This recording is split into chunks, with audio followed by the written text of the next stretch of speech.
Going on, everybody? Welcome to Distilling 101 Q&A, where we keep forgetting there's two buttons to go live and not one. I keep hitting it, and I'm like, waiting, tapping my fingers. Well, and there's two buttons. I got to hit twice. So I guess we're live now. Hope everybody's having a good weekend. Looking forward to seeing some of y'all in a couple of weeks. So, go ahead and announce that now. Well, might wait till more people trickle in, but I won't be here, not next weekend, but weekend after next. I'll be in Maggie Valley for the Summer Jam. So that'll be a good time.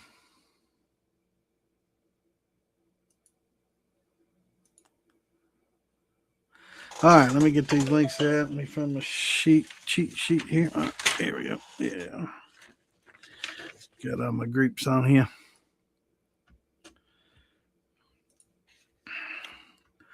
Go ahead and see how many we get this time. I don't know. Maybe more. I don't know. We'll see.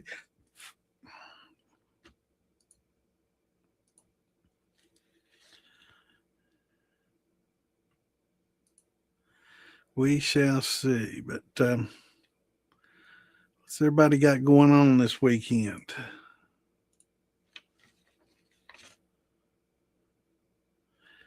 I need to get Clint a link too. Let me do this first.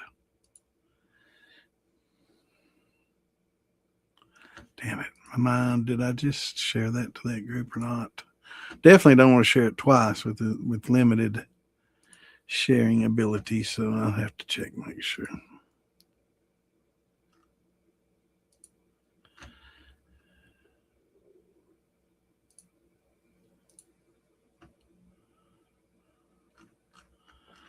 And I guess I did not. It's not there. Okay. Okay.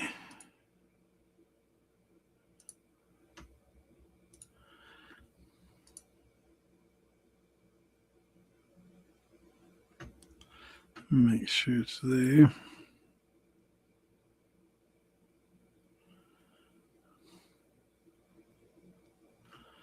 Wow.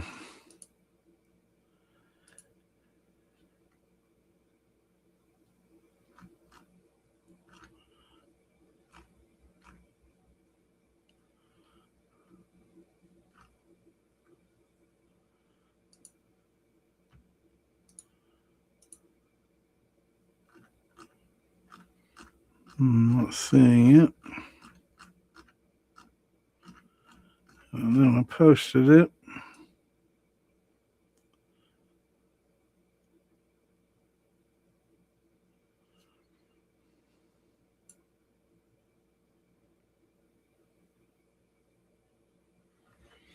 We'll see. May have posted it twice accidentally.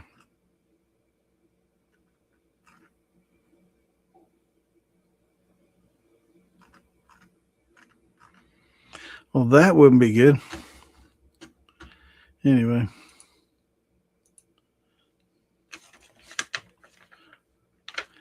We'll get them down here in just a second.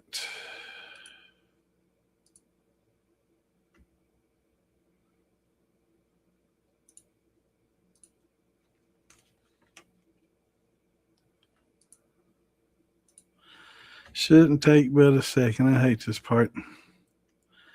It's hard to sit here and just ramble about anything. All right, the stream's going okay.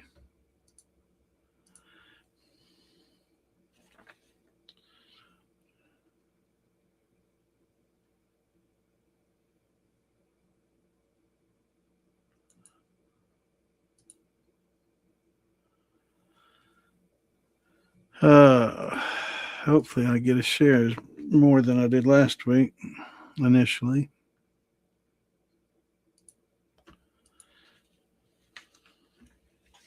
We shall see.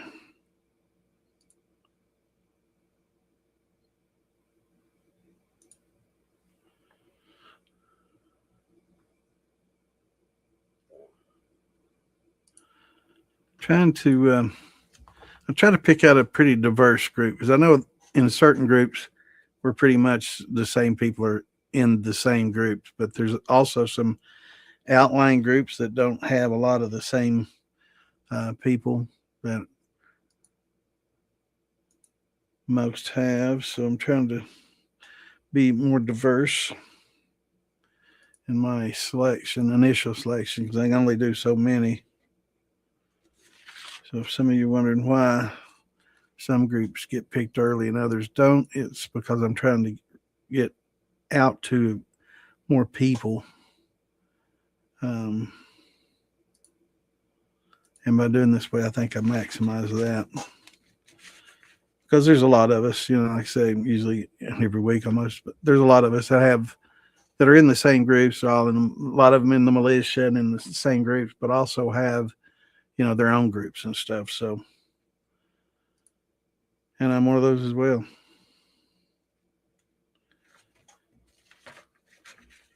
So I try to get out to a lot of different people who aren't in the, oh, wow. Just like last week, actually less than last week. Damn.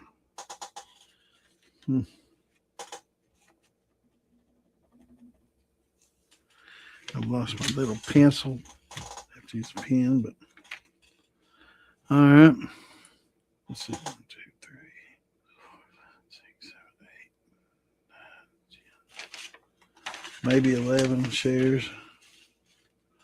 Crazy. I'd like to do better, but well, what's going on, Stephen? Good to see you, brother. What's going on, Tater? Good to see you, bro. Not much, man. Just chilling. Trying to get these links shared out. They don't let us get out to everybody I'd like to initially, so I have to wait an hour and share it again.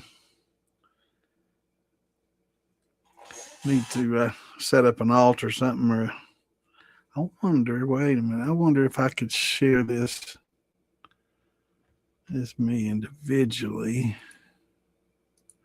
Let me try to do that. I also need to send this link.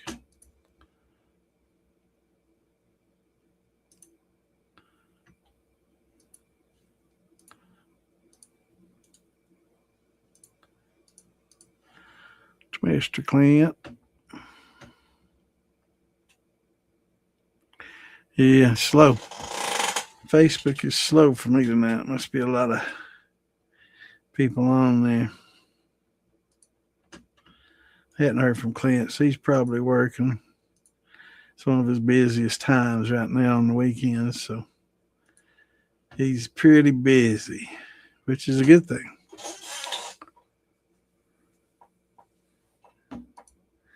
Gotta make that money.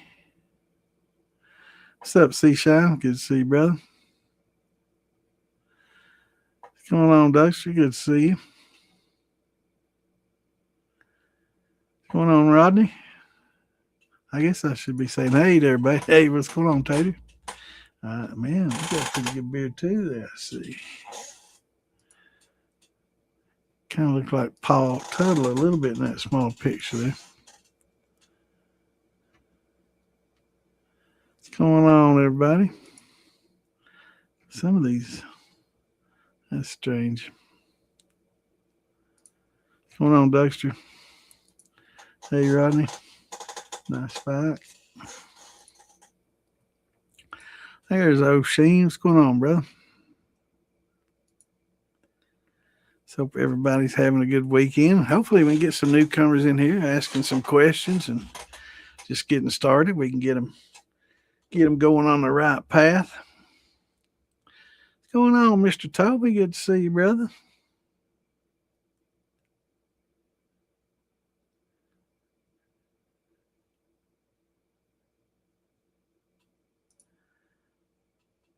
There's old Toby.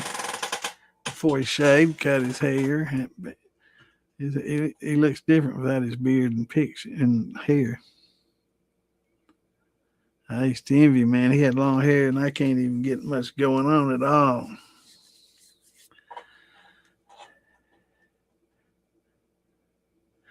Did you, brother? All right, we got a first timer, old timer, first timer. That's good. That's great. Have you given any thought into it? Yeah, hell yeah, I'm going to rock. I'll be there. I'll be there for sure, brother. I try to get down there every year. If I don't get there, I'm sick. Something's wrong with me. So, Keith, have you thought about what type of steel you want to get? A lot of times, first timers will end up with a Vever 3 pot, which is it's cheap, but you're going to end up having to do some work to it. Did you? Maybe I wish I could do that. I sure wish I could. Proofing, it's pretty easy, man. Just keep adding distilled water and keep checking your proof. Basically, if you've got like 120 proof, or let's just say 160 proof, and you add 50% of it. So if you got 10 ounces of 150 and you add 10 ounces of water, then you got 20 ounces of 80 proof. So anytime you add equal parts to it, it takes it down. So if you want to take it from, let's say, 160 half is to 120, you could add a quarter, right? So that'd take it down. Instead of half, it'd take it down a quarter, right? So fractions, you can fractionalize it pretty easy. It's not too bad. It does take a little getting used to, or you just pour a big pot and just stir in water and take the proof and just stir in more water, take proof until you get it where you want it and jar it up. Which a lot of people like that because it's a lot easier and you don't have to do the math. All right, brother. I know you're tired.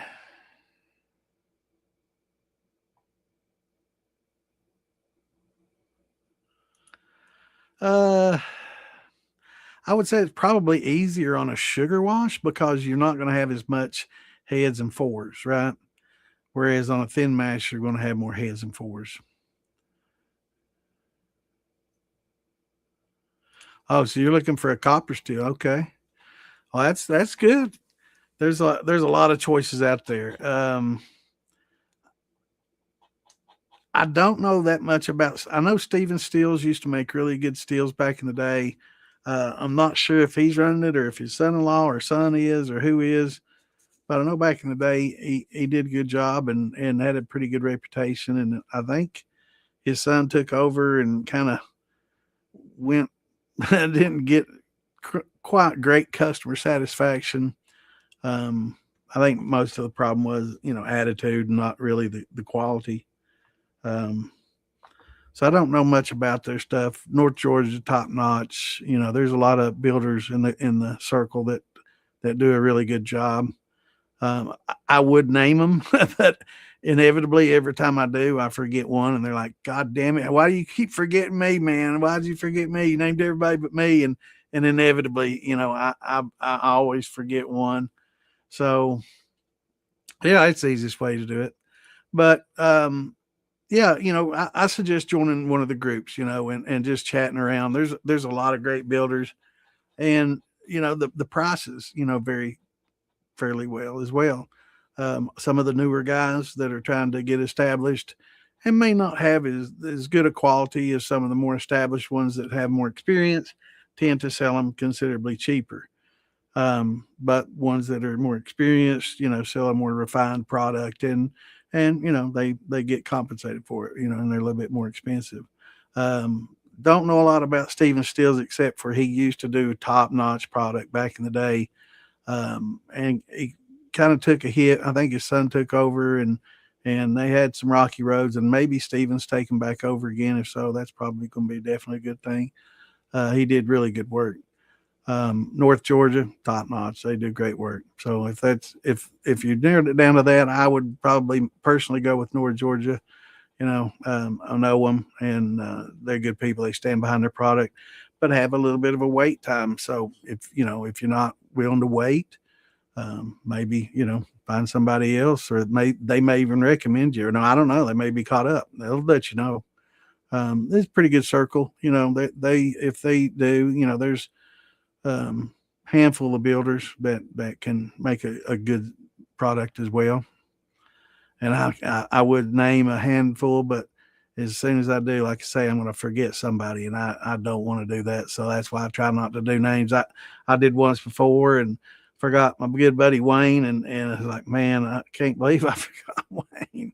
And so I don't want to hurt anybody's feelings and make anybody mad, and especially good friends and stuff. So I don't I know Phil, he helps put the show on, so I have to kind of give him props. But there's lots of people out there that can do good work for you. I would definitely ask around and find, who's got the least wait time if you're in a hurry, if you're not, don't have time, Andrew and them may be able to knock it out for you now. They may have a little bit of a wait time. So I don't know. But Stephen is running it. Yeah. Well, that's a good thing.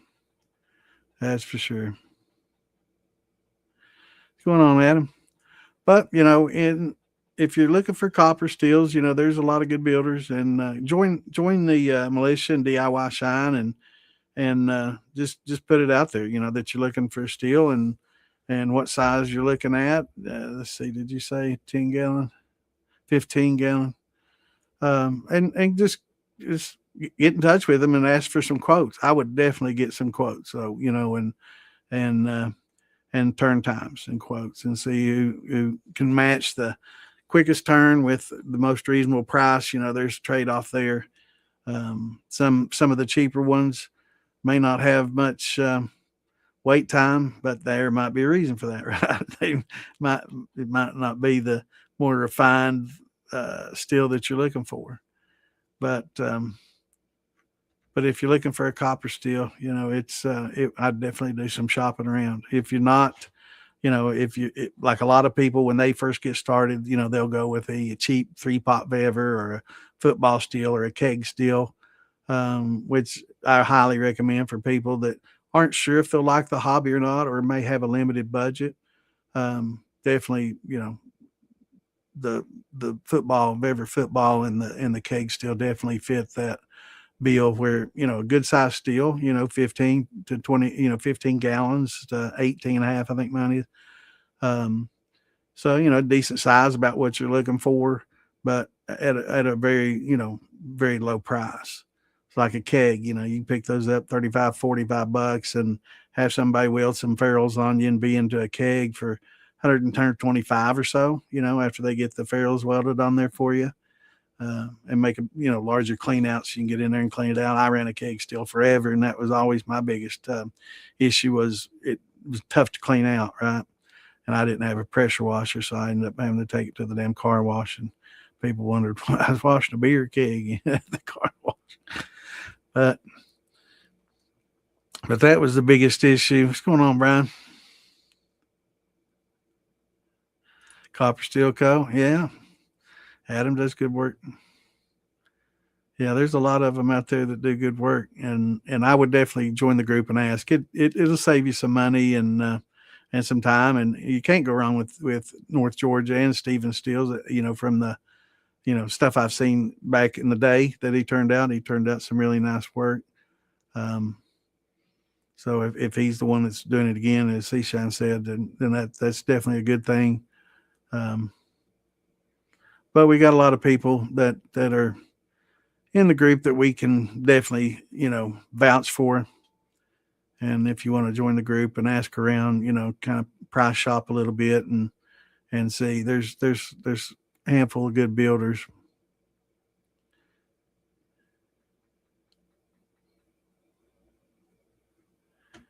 Yeah. What's going on? I'm not Phil. I'm Bad Santa. I'm Phil's buddy. We just we're all part of the militia. I'm an admin in the militia, and we all run on Phil's podcast, and I broadcast to his YouTube page.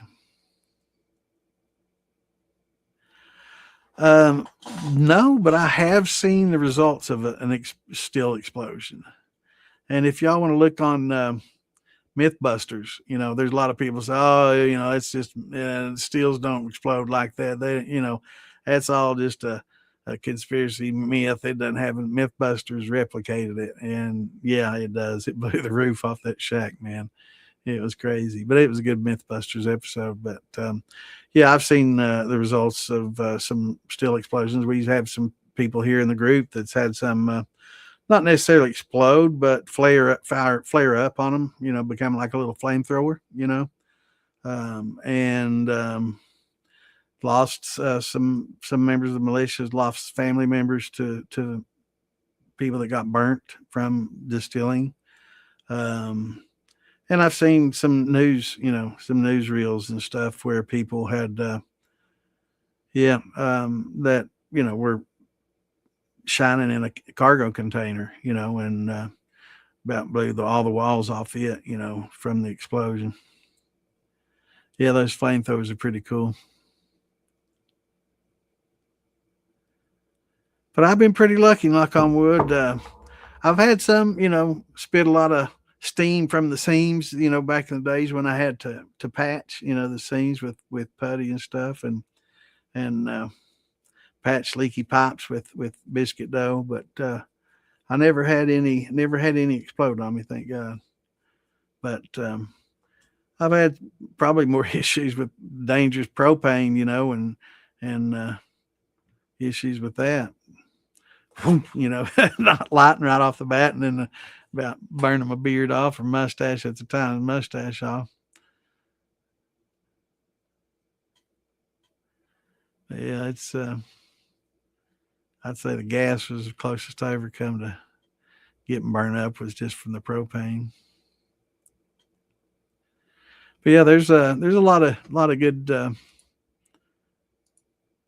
coppersmiths out there that can definitely hook you up. I'd highly recommend jumping on the Moonshine Militia in Facebook and just you know tell them when you want to join, just to, you know, tell them that you've heard about it here and you want to get on and get some quotes on the steel. You know, I should put a list together that I could share. That way, I don't forget anybody. Then just keep adding friends to the list. But I don't have a list, and my memory's not the best. And I know just sure as I'm sitting here, if I start trying to name everybody, I'm gonna forget somebody. I tried that once or twice before, and ended up forgetting people. And I'm like, I can't believe of all people to forget. And I forgot my buddy Wayne.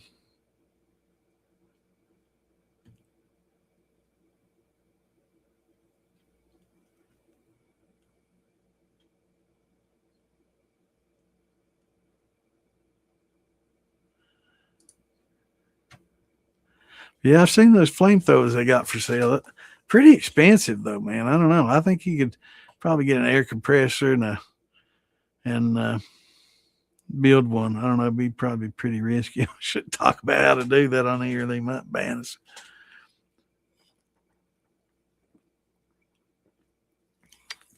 Definitely might ban us on here, man. We can't. Gotta be careful what we say on Facebook and YouTube. They don't like talking about things like that, especially when you start talking about how to make them and do it.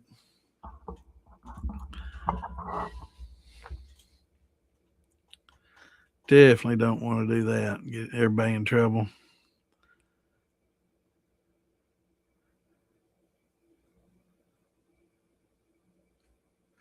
But 15 is a pretty good start place. 15, 20 gallon is a good place to start. A lot of people start with a 5 or 10 and they regret, you know, not having a little bit bigger steel. You know, they want to get a little bit more product because I will say that making a mash for a 5 or a 10 gallon is maybe 10 minutes less than making one for a 50. You know, you're just grinding a little less grain. The rest of it's boiling water, you know, so you got a little bit of time, you know, a little bit more volume of water takes a little longer to boil, and the larger amount of grain takes a little longer to grind. And that's basically, other than the size of the fermenter. Excuse me, I just ate and drank that big drink of pop and I'm burping. Um, but that's about the biggest, you know, time consumers is waiting for that water to boil, right? So grinding the grain, you know, whether you do 20 pounds or 50 pounds, you know, not going to be that big a difference. Um, So it's better to, even if you do have a smaller steel, you don't always have to do a mash. And I think that's one mistake a lot of people make is I've got a 10-gallon steel, I'm going to do a 10-gallon mash, and it's like there's nothing says that you can't do a 40-gallon mash and run it 4 times, and it'll keep, it's not like it's going to spoil on you if you cover it, and especially if you airlock it and keep it cool. So yeah, that's definitely a good thing to have, and a vacuum too, vacuum relief to keep it from imploding, right? But it's always good, regardless, to have a valve on top of your steel. A lot of people say, "Oh, well, I'll just lift the cap off, or I'll just take that ferrule off there, or that clamp off there, and try clamp off, and kind of air it out and let it get." It's so much easier just to open up a valve, half inch, 3/4 inch valve.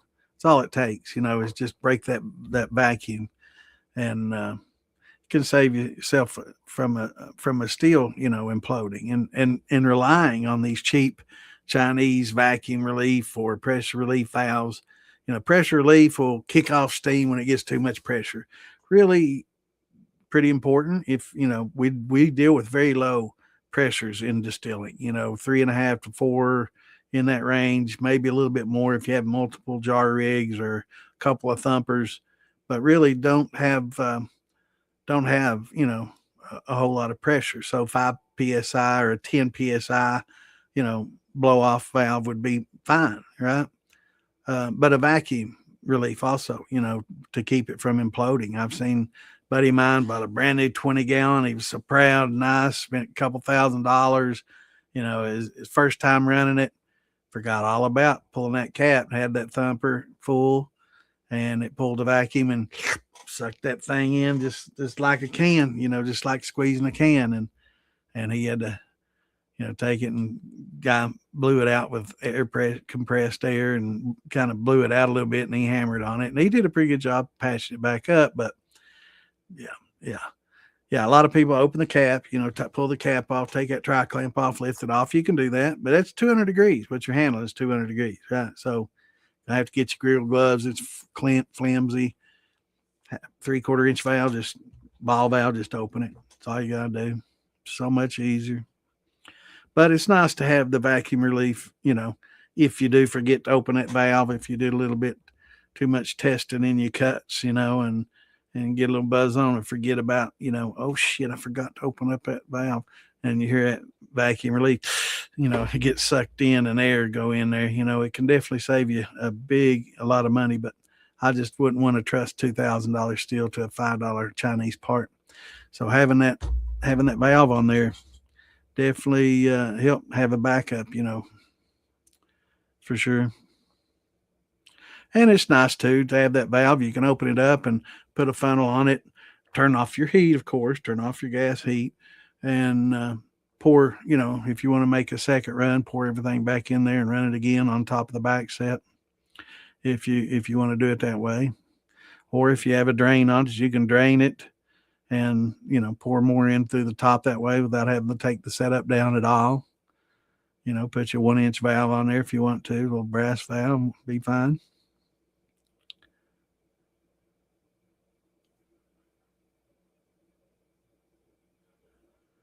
Yeah, yeah. If you have a shine shack and it's going to be something that sits assembled, yeah, definitely go with maybe a larger. But yeah, if you're a kitchen distiller, or you have to take everything out and do it on the back deck or patio, and do it on the turkey fryer, and have to carry everything in and out every time and store it, in the garage or something like that, then yeah, maybe a smaller setup would be fitting. 8 psi is plenty. Yeah, because we deal with 3.5 to 4, 5 maybe if you have a couple of thumpers. 6, 8 psi. If it blows 8 psi, you did have a problem that you definitely needed. Yeah, yeah. I just put a valve in there, man. Just open it up and use that. You don't want that pressure relief valve to go off. That goes off when you have too much pressure. But a vacuum release is also important, because if you're running a thumper and you got a closed system, even with an open system, if you got a little dip in your worm, it could pull vacuum too, and not, you could just, it's easy to do, especially with that, lighter gauge copper. It can suck right in on you, man. Now keg steel probably not as easy to implode, but I'm sure can, given the right circumstances. But a big, tall, thin copper, yeah, it's definitely, it can fall victim really quickly to a vacuum. So having that valve on there is really, really awesome. You can just open it up and not have to worry about taking the cap off. And if you got a drain on it, then you can drain. You know how many gallons you started with. So you started with, let's say, 8 gallons, and you distilled, and you got 2 gallons off of it. That that you got 6 left in there, right? So you drain 5 out, and then proof your liquor down and add it back in there, right? On what little back set you got left, and you know that you're not going to be overfilling anything. So that works out well. It's hard to clean corners. That's why, it's nice too when you have a rounded bottom versus an edge that's just sharp edge like that versus rounded. A lot of the steels and stuff are considered sanitary if they have rounded bottoms. Usually you only see that in your commercial jacketed setups, but square, you have a lot of corners and it's not as sanitary, and it's a lot more difficult to clean and get into. And the same with barrels, it's hard to roll a square, hard to roll a box around. Yeah, it definitely is. You're going to get a lot more flavor if you ferment on the grain than off. You see a lot of beer makers ferment off the grain, and for them, it's because you get less haze, less proteins. For them, you've gotten all you really need out of that grain for that beer. So they generally take it off the grain. Same with winemaking. You do a primary fermentation on the fruit, and then once it's done fermenting, you do a secondary fermentation off, right? So you're basically removing it from the fruit. But in that circumstance, a lot of brandy makers would just go ahead and distill at that point instead of doing a secondary fermentation. I like doing the secondary, so I can get some esterification, some good flavors before I do my brandy rum. But for beer making, probably better to ferment off. But for whiskey, probably better to do it on. And if you can distill on the grain, even better. If you do distill on the grain, you have to do it in such a way it's not going to scorch, right? So sparging it, and that's basically getting that yeast and all the small fine stuff off the grain. So you want to sparge it and get all that yeast and all that fine stuff off your grains, and kind of through a mesh, and kind of clean it up real good, and then save those larger particles to distill on to get more flavor. You can put those in your thumper, and you can you get that second distillation on those grains, and it'll impart a lot more flavor than just if you had maybe a nothing in your thumper, or you had a little bit of a mash, juice in your thumper or a wash.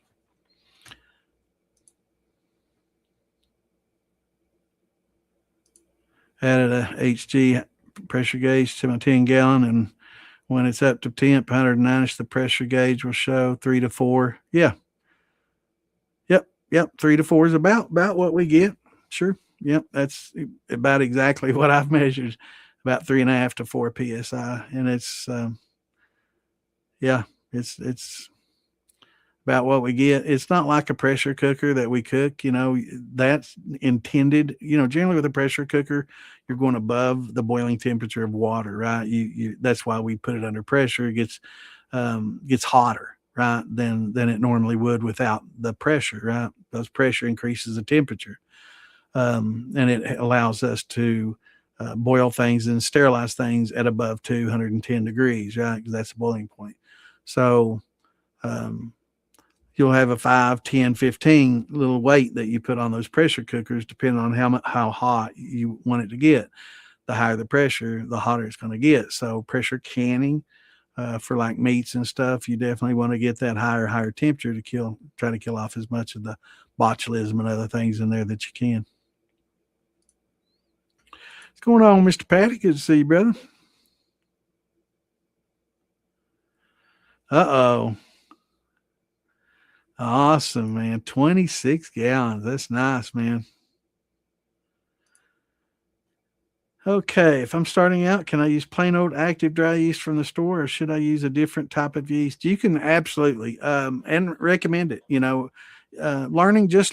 You want to try to keep it as simple and inexpensive as possible because we're going to make mistakes. I remember my first half a dozen time I've scorched, the cornmeal, and I wasn't even converting. I was just trying to add sugar in cornmeal, and I was young. I didn't know how to cook or do anything properly, but yeah, I'll be at Maggie for sure. Yeah. Um, but yeah, I did bread yeast, so Flashman's bread yeast for ages, and it's perfectly fine. It's a lot of people, the yeast knobs is be like, oh my god, I can't believe him told somebody to be perfectly fine, and it is. Um, but it does have a unique flavor, and some people like it, some people don't. But for beginning, I think it's perfectly fine to use. You'll get a good fresh yeast. It's inexpensive. Now, I would recommend, and we'll talk about in a minute, doing a starter. But yeah, it's perfectly fine, and I would recommend for your first ferment to do pretty much get you some oatmeal. Oh my god, cornmeal. Yeah, you can put some oats in there too, but cornmeal, and heat it up, cook it, and get it going about 150, and then add you some sugar.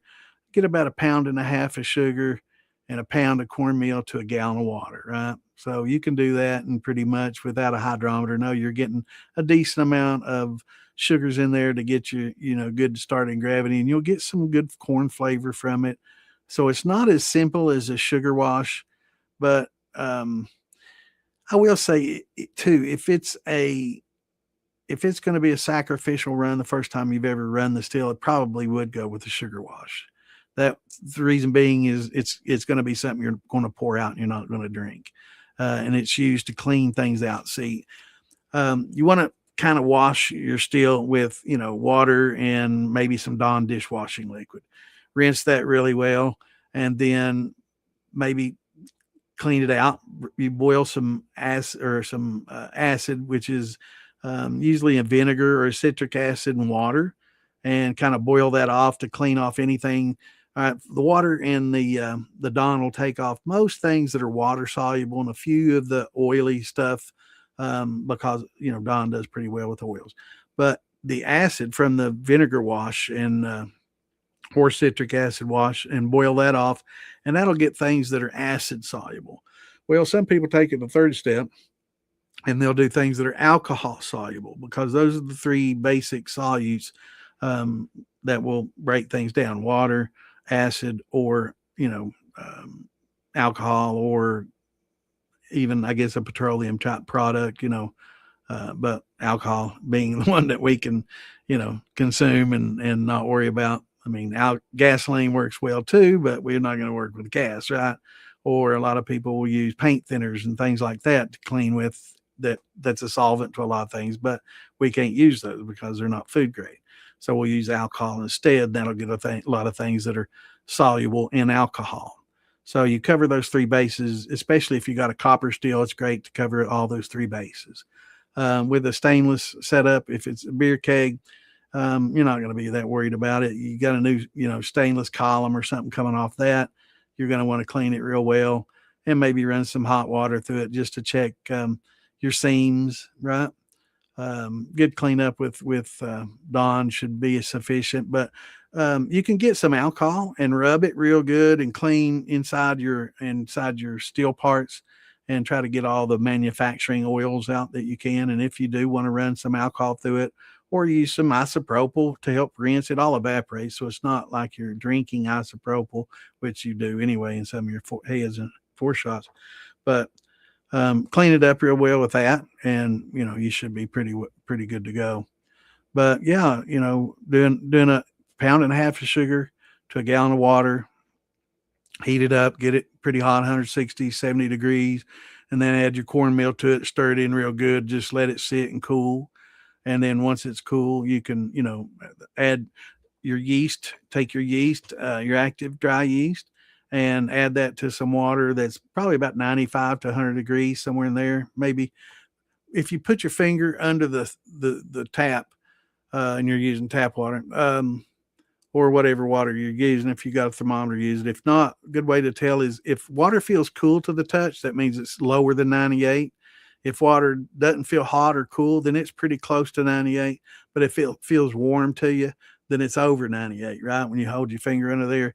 So if you feel something that's pretty neutral to your hand, it doesn't feel hot or cold, you're within a tolerable limits of 98 degrees, and you can fill you up about half a jar, and then take, maybe a third of a cup or a big tablespoonful of sugar and put in there and dissolve and shake it up real well. And then add your yeast in there and shake it up real well.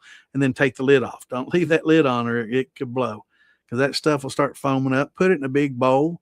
That way, if it foams over, you can still just dump it out of the bowl into your fermenter, and you won't have nothing to worry about.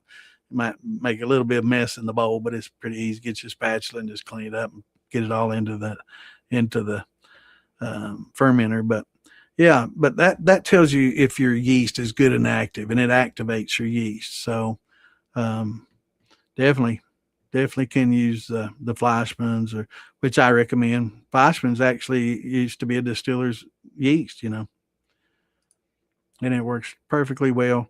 But once you get started and once you start doing other things, you're going to want to change your yeast and try different brandy yeast for fruits, and wine yeast and champagne yeast, and try different yeast for different flavor profiles. But just getting started, absolutely nothing wrong with the Fleischmann's bread yeast. I used it for decades, and it's fine. It does give a unique flavor and a unique taste. Nothing bad, but some people prefer other yeast over that. And after you get a few runs under your belt, you can start experimenting with yeast, and maybe try Alvin EC1118 or a Red Star Deity yeast is great too if you plan on doing a lot of grains.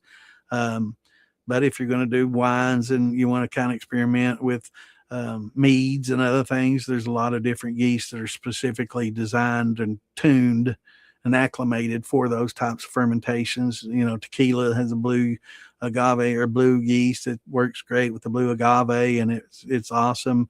There's certain rum yeasts that work well, with the brown sugar and blackstrap or molasses that you want to use. They work well with that, getting some of those unfermentable sugars to be more fermentable. There's certain enzymes that they include in it to make that better. So there's a lot of specific yeast that will help. But absolutely nothing wrong with starting out with bread yeast. It works perfectly fine. It'll make a perfectly good product. Then inverting my sucrose, yeah, absolutely. And was wondering if the time is worth it. Yeah. It depends, if it depends on what your time's worth to you. If I know Phil Billy gets great deals on dextrose, and if you don't have to have it shipped, if you can get to him and pick it up, he can get you some great deals on dextrose. Generally, dextrose is about twice as much as a good quality sugar, right? And it's a monosaccharide, so it's already pretty much inverted. It's not inverted sugar, but it's a monosaccharide already. It's just a single glucose molecule. Sucrose, of course, is a fructose and glucose bound together, and by inverting it, we break that glycosidic bond, and we get a free glucose molecule and a free fructose molecule, and it's actually sweeter than the sugar. But there are risks involved. If you go a little bit too far with it and you get the Maillard effect, then it'll actually start caramelizing on you and getting darker, and it makes it a polysaccharide or an oligosaccharide. So it gets more complex and unfermentable if you do that. So if most of the people that do that, it's fine to do it. You got to get it like 236.7 degrees, maybe 240. I can't remember. Shit. I think it's 230, 240. Let me see.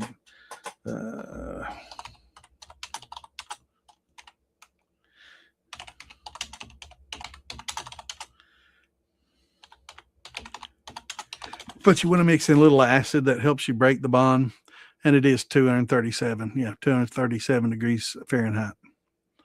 Yeah, I thought it was. But yeah, 237. So you want to get it to 237 degrees. Yeah, there you go. And then you cook off a lot of your water will cook off, and you want to get one of these little silicone brushes that you can put barbecue sauce on and all this. Get a silicone brush and a little glass of water next to you, and as you stir this, a lot of times the liquid will get up on the bowl a little bit where you stir it, and it'll get up on there. You need to keep that down, because if what happens is, if it crystallizes, it'll spread, and you'll not be able to store this at all. It'll all just turn to crystal, kind of like I guess a honey does. So you just dip that little silicone brush in there, and you just kind of wash around the edges of the pan every time you have to stir it, and make sure that it doesn't get up on there and dry out and crystallize on you and cool off and crystallize, because it will definitely it spreads. It's amazing to watch. It's not good, but once it starts, it'll spread. You got to hold it at 237 and cook off all the waters, and then let it cool. Yeah, but you'll be able to tell when all the water is boiled off. It'll look different, act different. It won't be splattery. You'll get some bubbles still, but it'll thicken, and you won't get, you'll notice a difference in it when you get all the water. Basically, that's all you're doing. You're just cooking the water off. You don't start with a lot of water to begin with. But yeah, and follow the recipe, the one that uses citric acid or lemon juice, and the acidity helps in breaking the bond and making it happen quicker. But you definitely don't want to get the Maillard effect and have it turn brown on you and actually become more complex. But I used to do it a lot. I inverted a lot of sugar back in the day, and I'm lazy. I just use glucose because I'm lazy. that's it's easy. That's why. But it is, it's, if you'd like buy it on Amazon or commercially, it's twice as much. If you go to Phil Billy, or if you have a local somewhere where you can get it cheap locally, it's about $2 a pound retail, which is expensive. But that's also using, as $1 a pound for a good cane sugar instead of a beet sugar. Um, but if you get it through a wholesaler, you can get it considerably cheaper, or through Phil Billy if you don't have to ship it. He can get it to you a lot cheaper, but once you include the shipping, it's a big 50-pound bag. It don't ship cheap. So, you can find, if you can find somebody locally that wholesales it, got a Webstront or a Restaurant Depot or something like that close by that'll sell it to you, you might definitely get a better price. Or if you're close enough to Phil, give him a call, make sure he has it in stock, and he can get it for you, and definitely cheaper,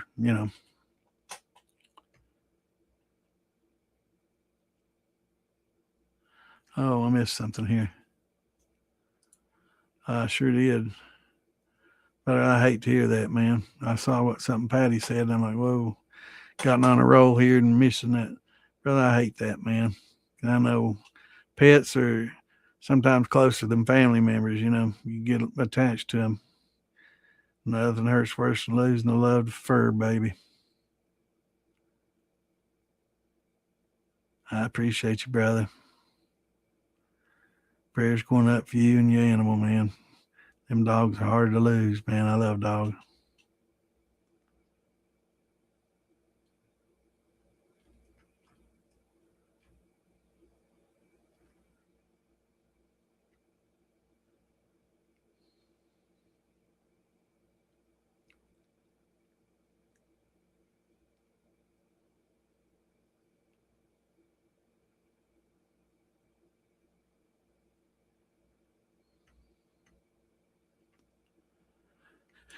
Did 40 pounds of white corn, 10 pounds of golden oats, 45 gallons of water. Okay, let's see, 50 to 40.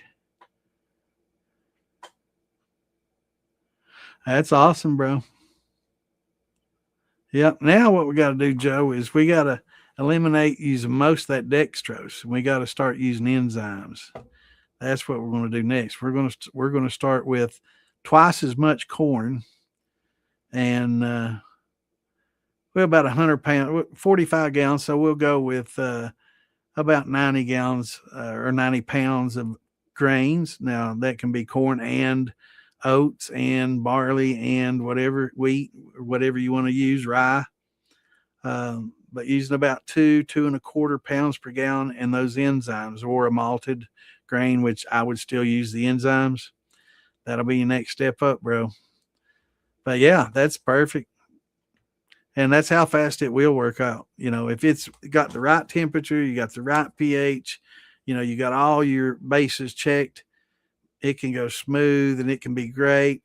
But just one little thing get off kilter and that yeast starts stressing and it just snowballs, man. Things get worse and worse. And, acids start to build up. Next thing you know, you got a lacto infection, which, some people consider good. It can be a headache. You can get, butyric acid, which smells like vomit, which you got to deal with and kind of wait. And if that's kind of worst case scenario when that happens, but it does happen. But yeah, when things are just right, 3-4 days, man, most commercial distilleries are ready to run. And 2.5 days and let it sit for another day and kind of drop and clear.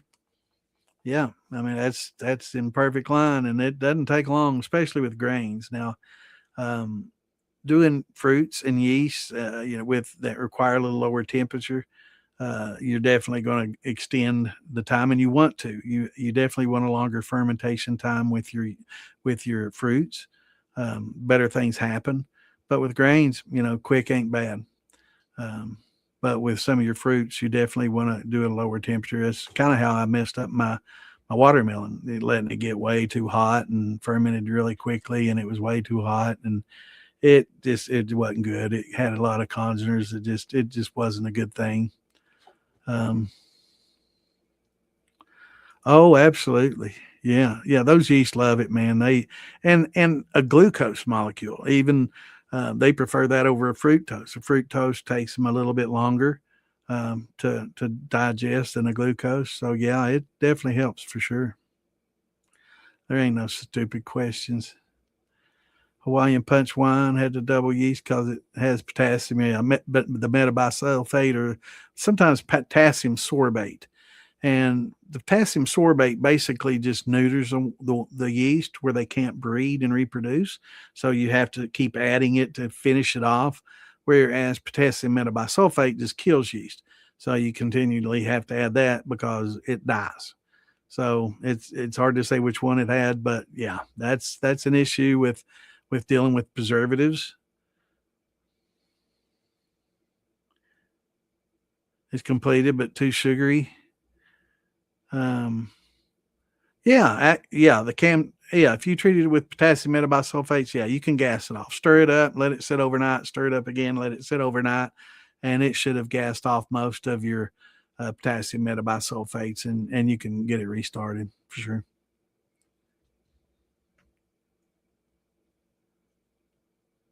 But always though, when you try to get it, try to get that Welch's 100% juice or the store generic equivalent that's 100%, or look on the back of it and see what. A lot of times, I'm trying to think of sodium stearate or something like that'll be all it has in it, and that's not as bad as the potassium sorbate. And the potassium sorbate is not as bad as the potassium metabisulfate. So, in that order, you know, 55-gallon fermenter and 5 gallons of blackstrap.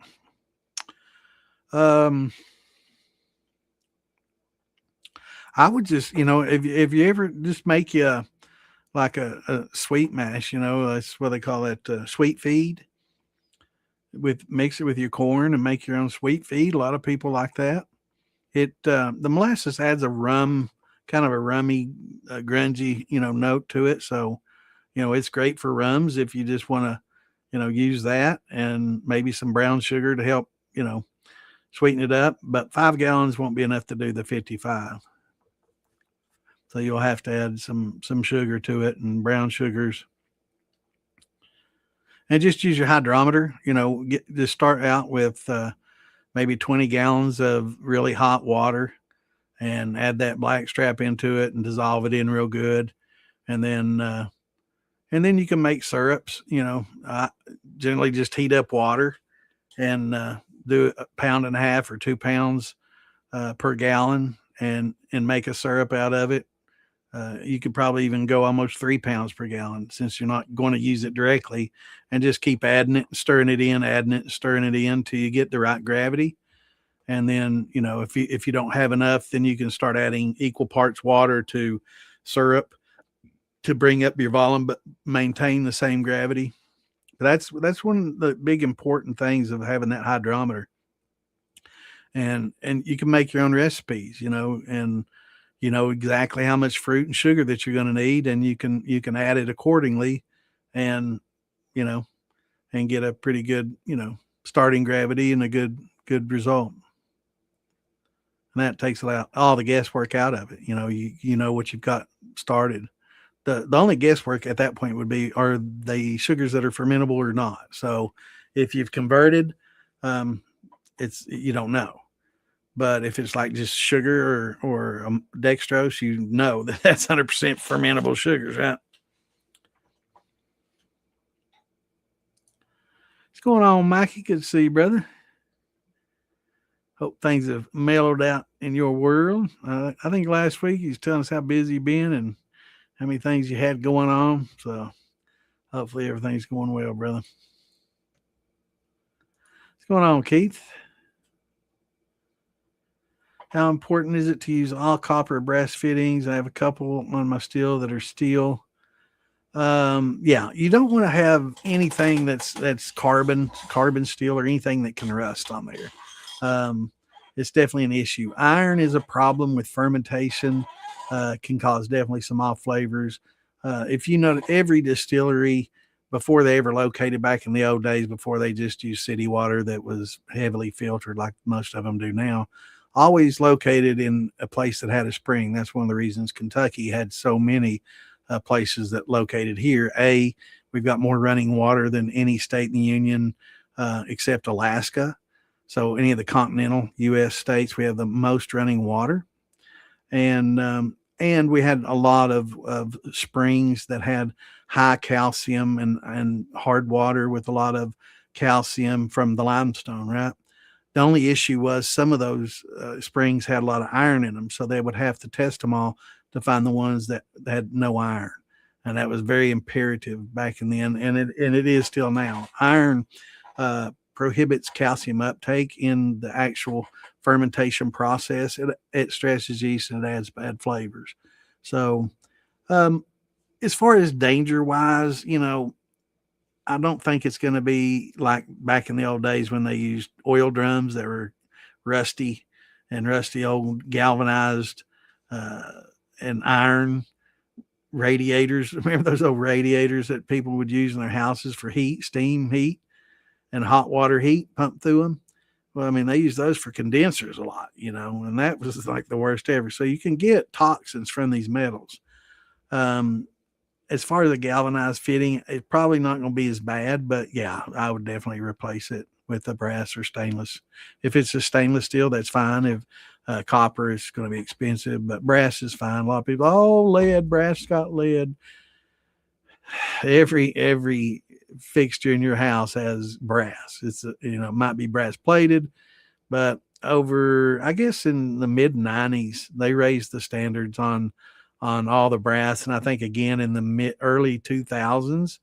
And newer brass fittings have virtually zilch. You'll get more mercury or lead from eating a can of tuna than you're going to get from drinking out of that faucet. So it's not a big issue anymore.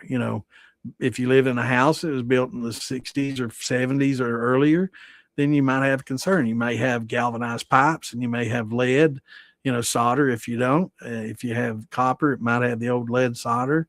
Then that might be a bit of a concern, but it's not a big issue anymore with the brass. But I would replace it, definitely.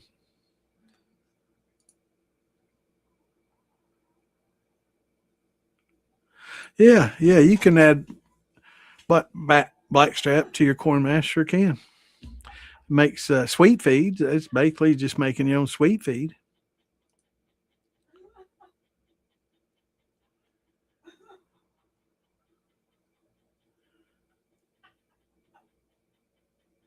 I didn't see how many pounds, but that's awesome. Now I remember we talked about it because I was wondering how much with each eye of the tomato, the potato that you cut off. I've never grown them, but I was about to. I had a few potatoes that had some eyes, and I cut them off, and I was just curious, but I don't have the property to do it.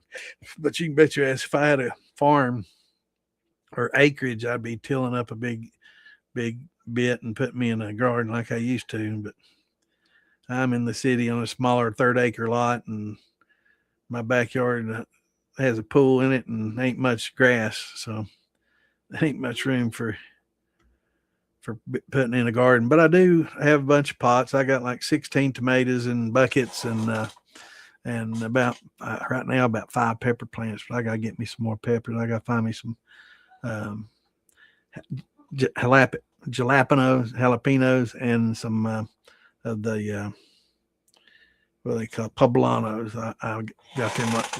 I like them. I got them last year, and those are good. Yeah, I got you. That's good.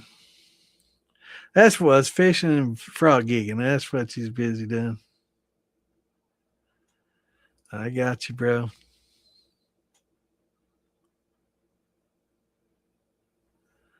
Well, growing weeds, it could be a good thing too. Depending on which weed you're growing, right? As long as it's permitted in your state, of course. I would never condone anything illegal on here. No, no, no.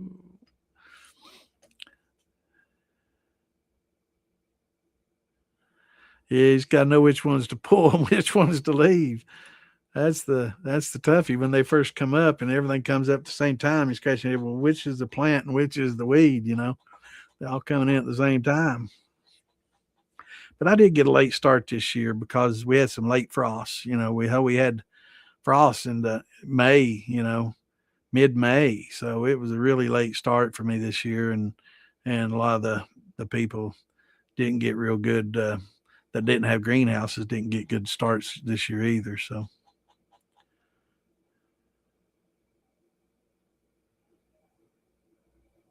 yeah, it's a little later than I'd want, but I'm hoping to get some. There's a greenhouse that grows some around here, and I don't mind paying a little bit more for a medium pot that's already got some flowers or maybe even some small peppers on it because it is a late start for me and for here. Uh, but I gotta have me some jalapenos, man, and some poblanos. Those are so good. We make salsa, and I think I got like 16, 15, 16 tomato plants and 5, I think, peppers at the time. And I need to get at least 8 more peppers, 8 to 10 more peppers, poblanos, and jalapenos. That's about as hot as I get jalapeno.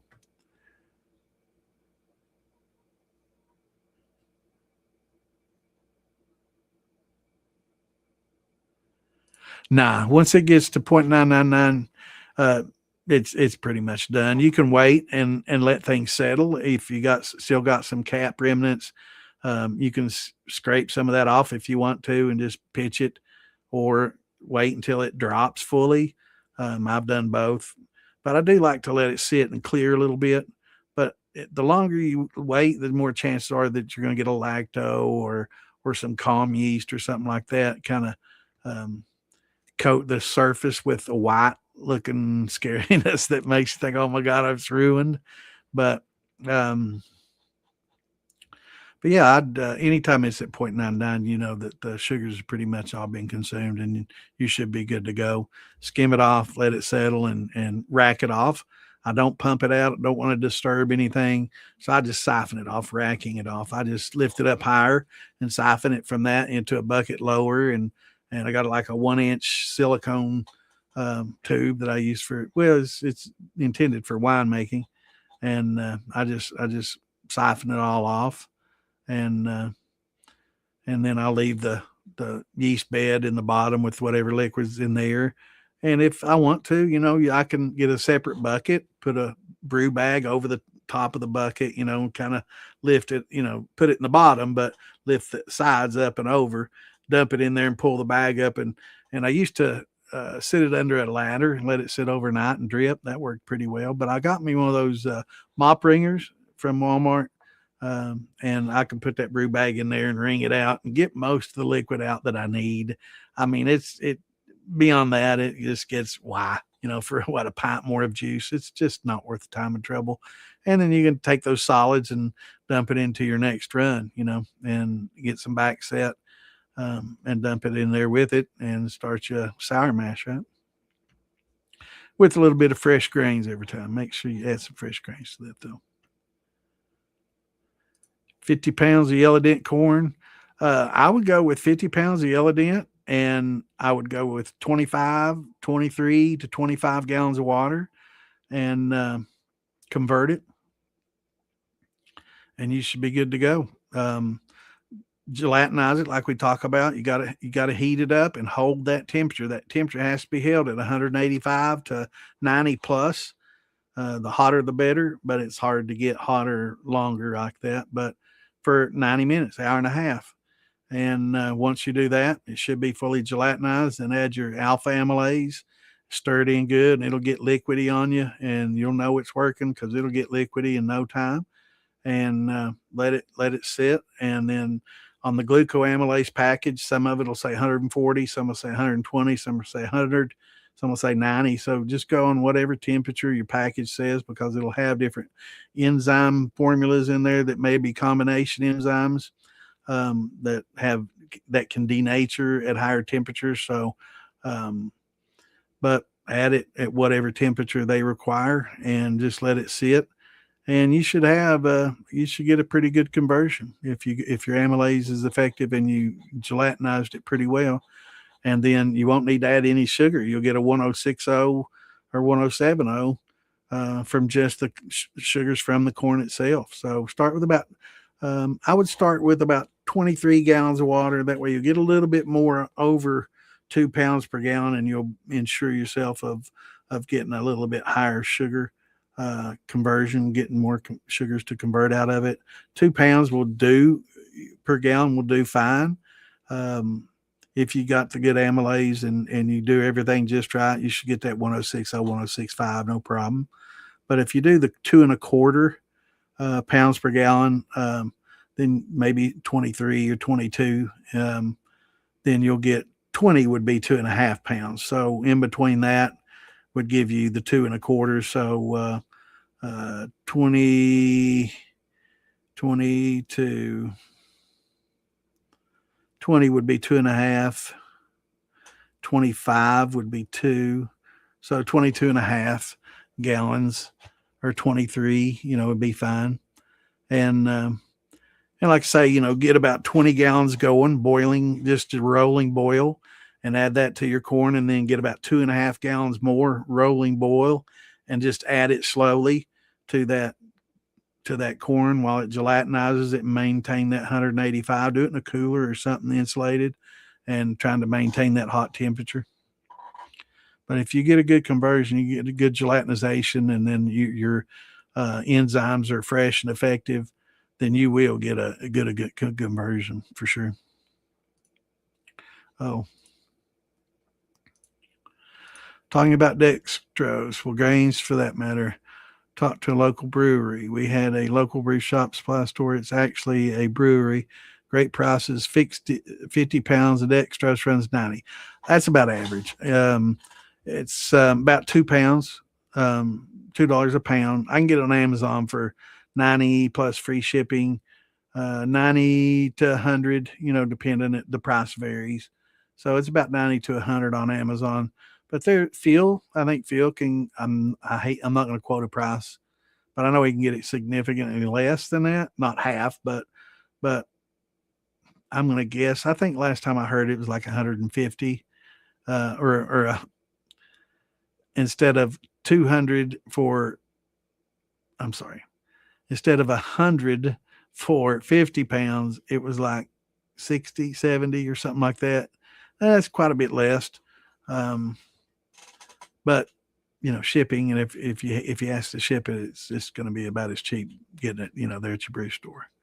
So it is expensive to ship 50-pound bags. Yeah, I think he was getting it for 60, $70, which is, save you 30 bucks for sure.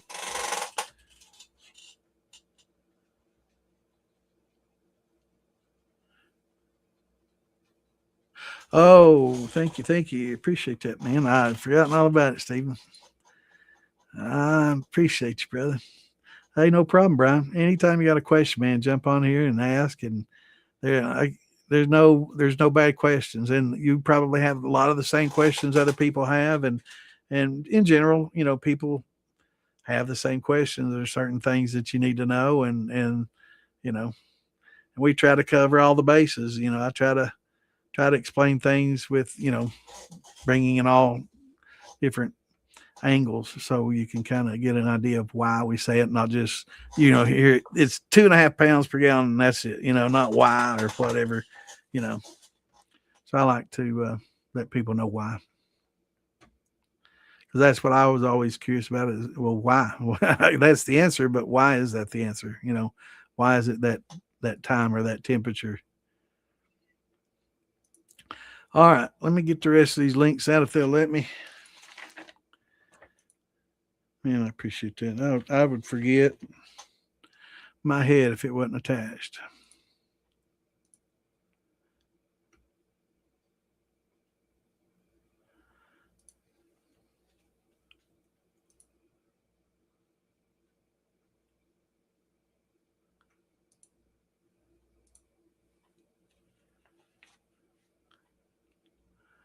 I would definitely forget.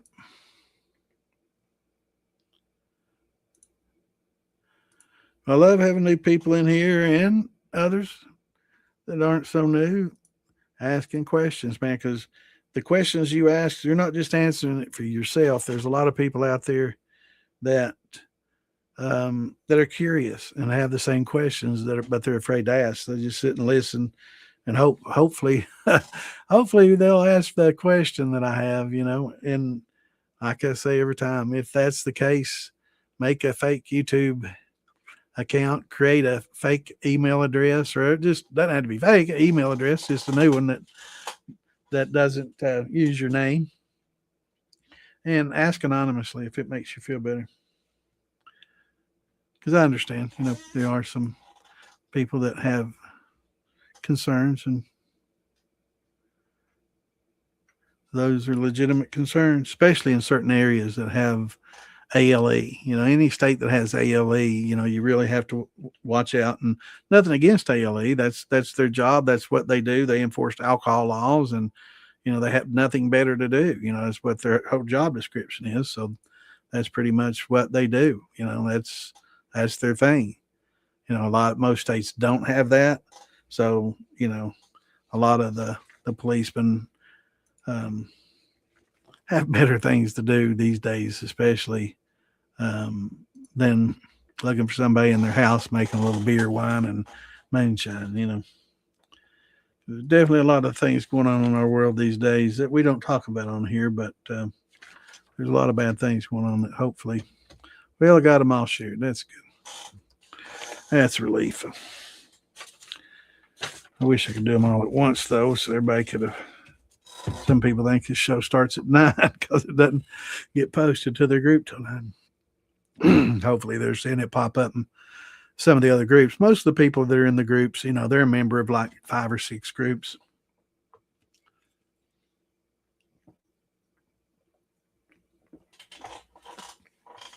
And if you are a member of a distilling or moonshine group on Facebook and this doesn't get shared to it, let me know and I'll look it up and I'll talk to the admins and see if it's okay, and I'll start sharing it there as well. So if you have a favorite group and this isn't shared in it, send me a note and or talk to your admins and see if it's cool, and if so, I'd be happy to share it to them.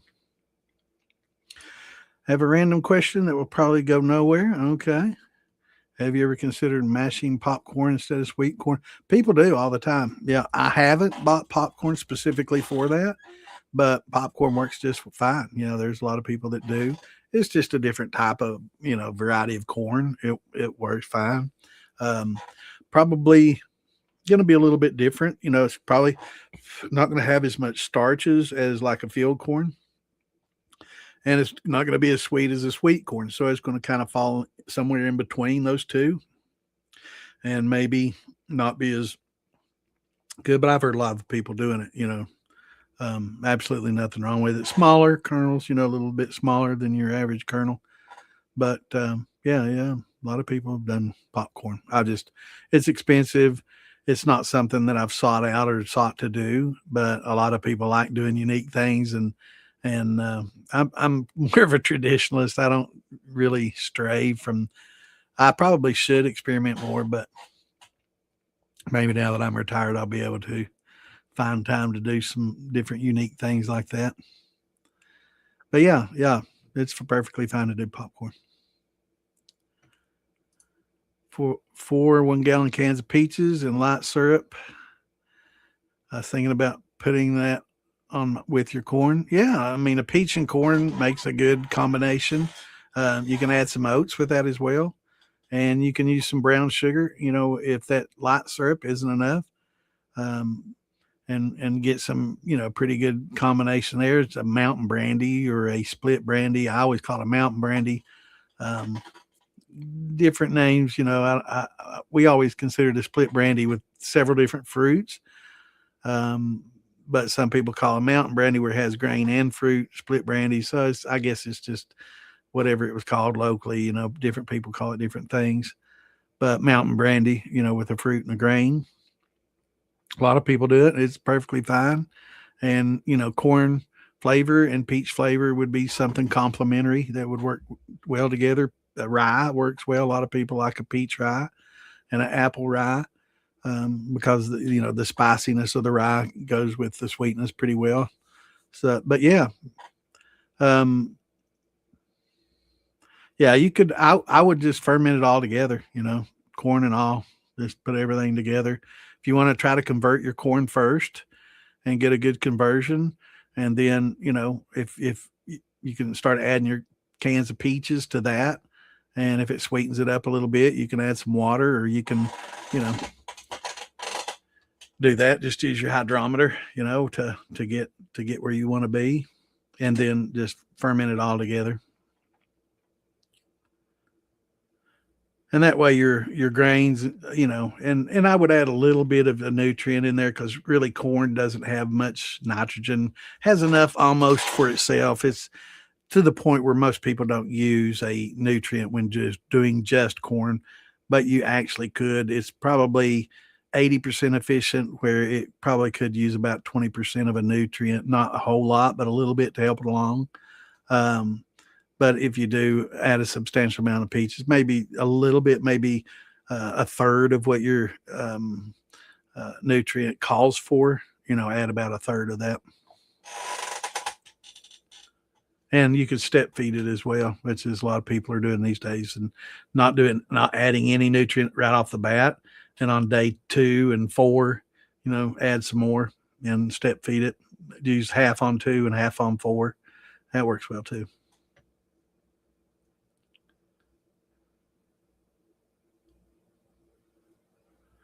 Or you could let them both ferment out and combine them. That works well too. That's fine. That works just fine. Either way.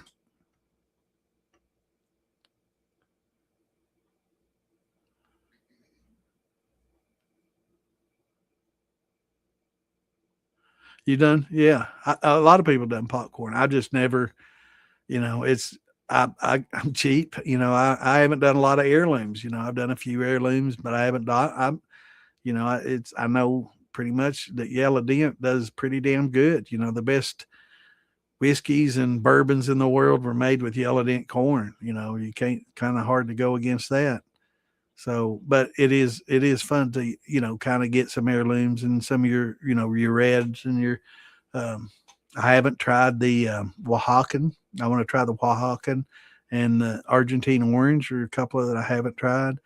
But like your Jimmy Reds and your High Blues and all those great unique flavors, and a little bit different than regular corn will give you. But after it comes out of a barrel, you probably may, if you're side by side testing, not be able to taste a difference between a Yellow Dent and a Hopi, Jimmy Red, or whatever, Ohio Blue, Jimmy Red combo. Um, but they'll both taste good. They'll be unique, and you won't be able to. Some people pick one and pick the other for their favorite. So it'd be really tough. But I'm stuck on using that old cheap yellow dent and getting pretty good results and getting good. I tend to try to do different percentages. I like adding wheat and oats and barley, not as much rye, but my guy that's got all of the wheat is now doing rye this year, so I'm going to be doing more rye.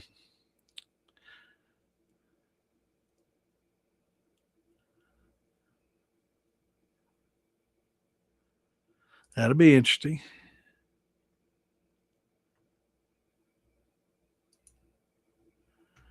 That'll work, brother. No, I haven't done rice and corn. I've done, maybe I have. I've done a little with rice, and I'm going to do more. I've got this yellow label angel yeast, and it will supposedly convert for you, so you don't have to do any gelatinization and all that. And it's a Gobi, and it's got I think it was designed for rice. That's right. That's right. I'm just cheap, I just hate the thought of spending, $100 on a bag of corn that I can get for $7, right? And I do know that there's a difference in flavor. Is it $93 different? I don't know. It's after it comes out of a barrel, after it's been aged. Some people will say, "Oh, that's great," and it's better.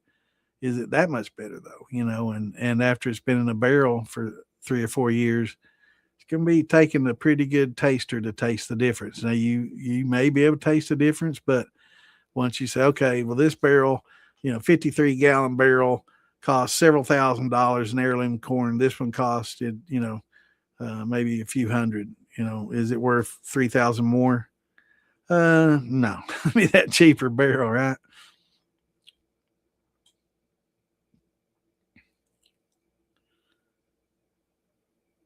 Makes it sweeter. It could very well. It's highly starchy, and it, crack it, break it, and grind it, and convert it just the same, as you do your corn.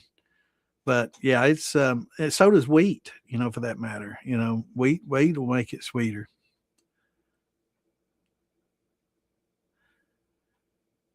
Especially get a good malted wheat. Definitely add a grassy sweetness to it. It's good. I like wheat. I like wheated whiskey, bourbons. I like that sweet that it adds. It is Saturday. Nobody calling shots. And I forgot to proof down that 140. I'm gonna have to drink something else.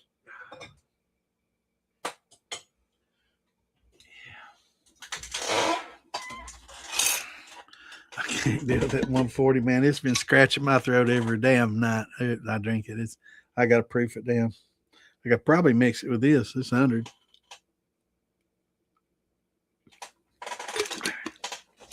Yeah, it's a lot better. I could probably mix those two together and get about 120 out of it.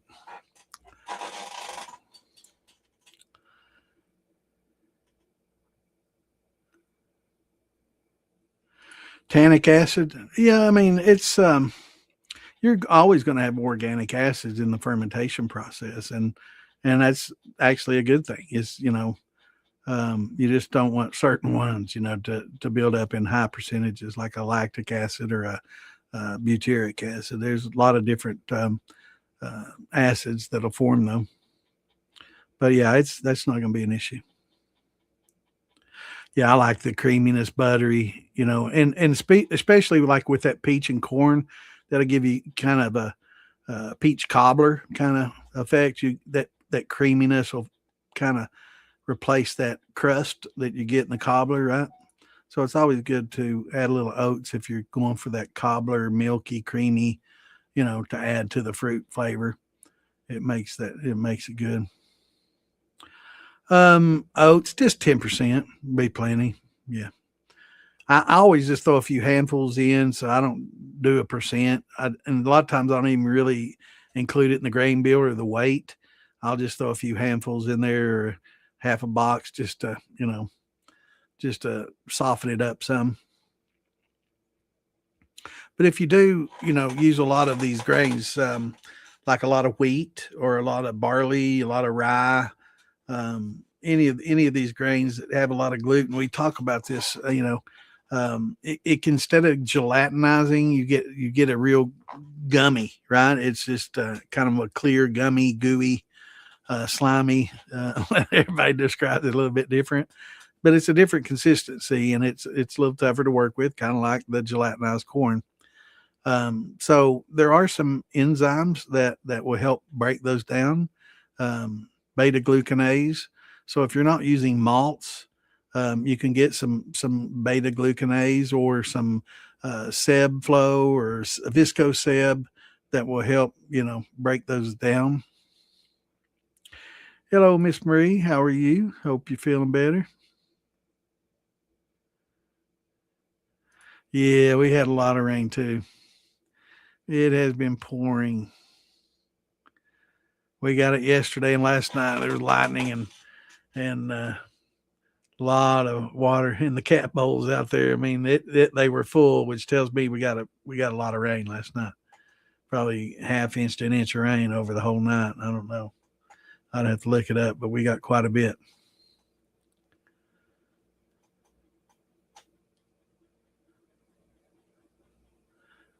But I hope you're feeling better. And it's good to get your test results back. At least you know what's going on now, and you don't have the worries that it's not the worst it could have been, right? It's oats, probably around 140. Let me pull up my handy dandy chart. I'm thinking around 140. Let's see. Yeah. I've got all these charts on the Moonshine Militia and in DIY Shine and Steel Building page. So if y'all want to check these charts out, you can find them both. And if you want me to send you one, send me a message in Facebook and I can shoot them to you in Messenger. But let's see where oats fall in here. Let me get this chat out of the way. Oats is about 145, about 145 is the high end there where you see about 147 and a half actually. So yeah, anywhere 140, 45 would be fine. Yeah. And most of these you'll see along that right in the middle of that at 150, 145 to 50 in the left of that saccharification test range, rest range. You'll see a lot of what we had. Wheat kind of falls in there, rye a little bit less. Oats, rice, of course, go in a lot higher. But potatoes fall right in there,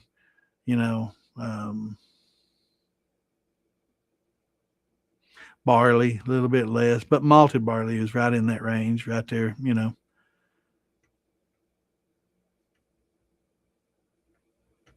That's a great little chart to have on your phone. Anytime you need it, boom, it'll be there. But 100, most of the adjunct grains, can go in between 145, 50-ish and not really ruin them. If it's a malted grain, then you definitely want to consult and find the temperature that will denature those enzymes. And that's just a Google. You can Google what I've got a malted wheat. What's the temperature of? Let's just do it. Malted wheat, male to the denature temp. And AI tells me 158, which is about right, 155.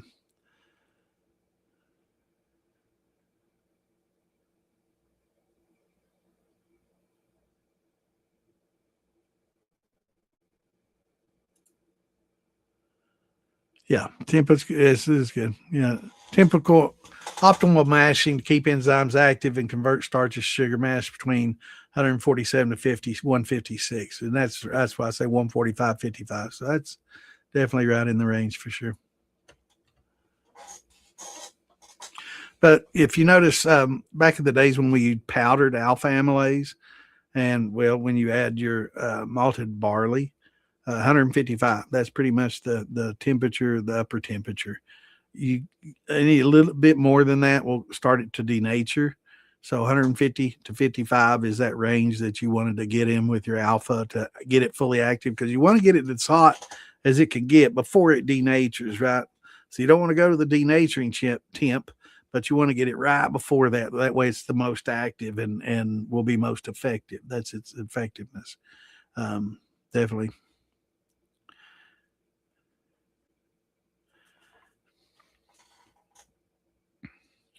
Yeah, definitely. I always use the enzymes now too. I still throw some of that powdered in there because I'm too cheap, and I feel I might get a little bit good. So when it gets to 155, I'll throw a pinch in there, half what it calls for. Even when I'm using the liquid, it's just because I hate just throwing the rest of that bag away. Um, just just the thought of it being so wasteful like that. But it does suck, and it's nowhere near as effective as the liquid. But my liquid, some of it's getting a little bit older, so maybe adding some of that with it will kind of help, and they can kind of work together. But I get them pretty good conversion, so 20 malted is great, especially if it's 6 row. 20% of a 2 row might not be enough, but if you're using the liquid enzymes along with it, you don't even worry about it. If it's malted and done well, just use half of, well, I use full strength with the alpha just so I can thin it down.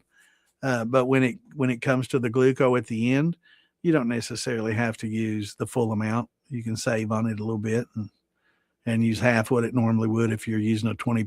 20% of your grain bill is a malted barley or malted wheat.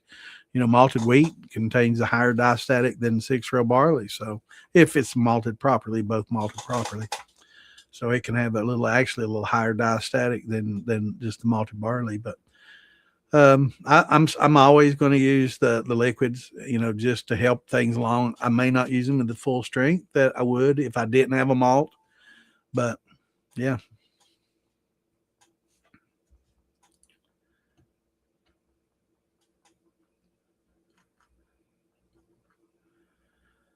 Hey, I don't know, Joe. I'm getting old, brother. I'm getting forgetful, man. Oh, it's getting bad. I'm getting forgetful. But that's one good thing about having notes that I've written in the past and the internet. A lot of times if I can't remember everything. I wish I used to remember just about everything. I had a really good memory when I was younger, but absolutely, Joe. Absolutely, brother. Anybody on here, if you want to friend me up on Facebook, just shoot me a note. Tell me you're from the podcast. I'll add you. You can ask questions, shoot me a question anytime. I may not be able to answer it immediately. I have odd hours of sleeping, and sometimes don't even have my phone with me, and I don't see them. Sometimes I don't see the message until I go to send the message to you, and it's like, well, damn, I'm sending that message. He sent me a message a week ago. And I didn't even see it. It didn't even pop up. So, but yeah, I'll always answer questions. In fact, I'm getting one right now.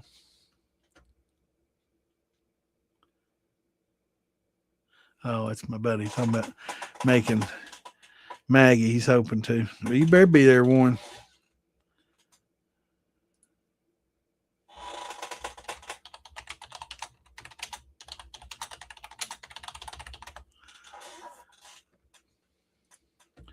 Yep.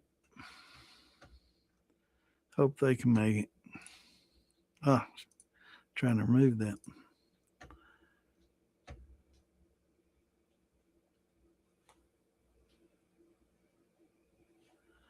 In fact, I'll shoot you one, Joe. Let's see what.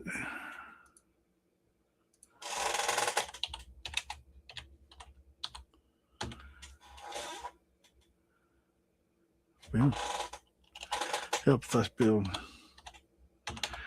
Boyd OYD. Just sent it to you, brother.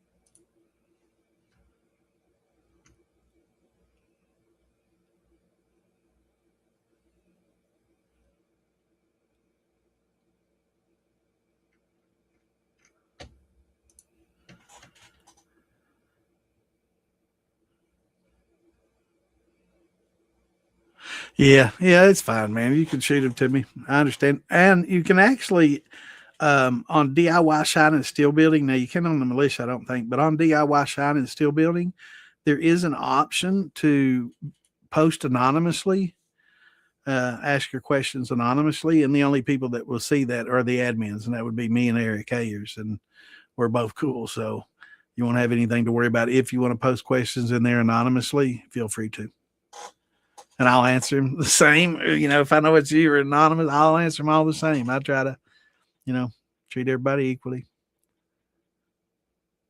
But if you want to join DIY Shine and Steel Building and ask in there, I think when you ask the question, I don't know because I'm looking at the site from the admin side. But I think when you post, it gives you the option to check anonymous, post anonymously, and feel free to do that if you want to. Yeah. Otherwise, message me anytime, brother. Day or night, 24/7. I keep odd hours, so if it's like between 6 in the morning and 11, I might be asleep, or I may have just woke up and be having a cup of coffee. You never know. I understand. Yep, I understand perfectly, brother.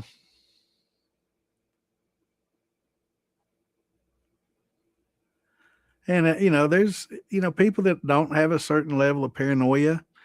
You probably should. You got to respect it. And I know getting out of here and doing what I do definitely puts me kind of in the spotlight, and but um, at this point in my life, I do so little. It's nothing compared to what I used to do. So, statute limitations is gone, so I can sleep a little easier at night, and I'm pretty sure they got a lot better things to do than mess with old Santa.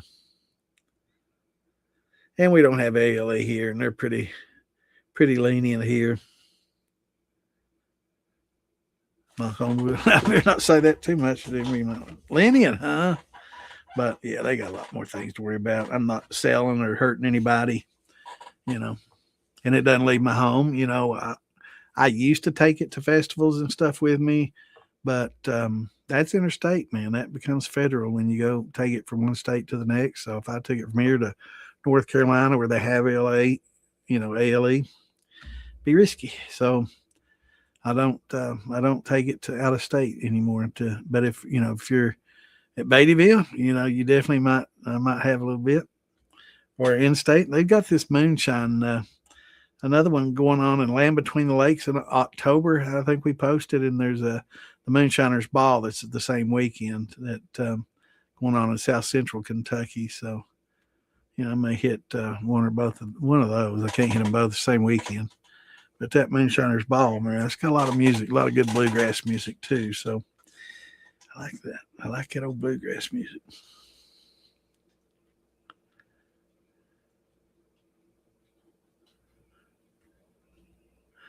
Yeah, yeah, yeah. It feels busy. Yeah, yeah. Send them to me. Yeah, if you got questions, just ask me. Unless it's about building or making an SCR or doing something like that, and then ask Phil. Yeah, yeah. Uncle Ale, man, they different. When you got ALA in your state, you definitely. I remember that. You definitely have to walk on eggshells, and they watch. So if you're in the Carolinas and stuff, definitely post anonymously and and create that anonymous question there and all those things because they any state that has ALE. It's a good question. I wonder what states have ALE.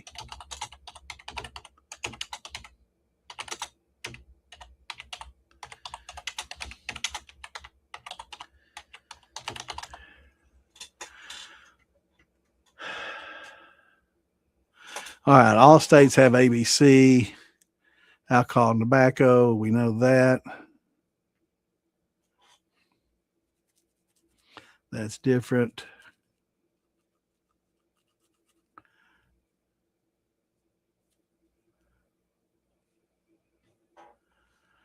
That enforces licensing and regulations and all those things. ALE, a little different. So it's not giving me a straight answer. So they all have alcohol regulatory agencies, right? But I'm asking ALE.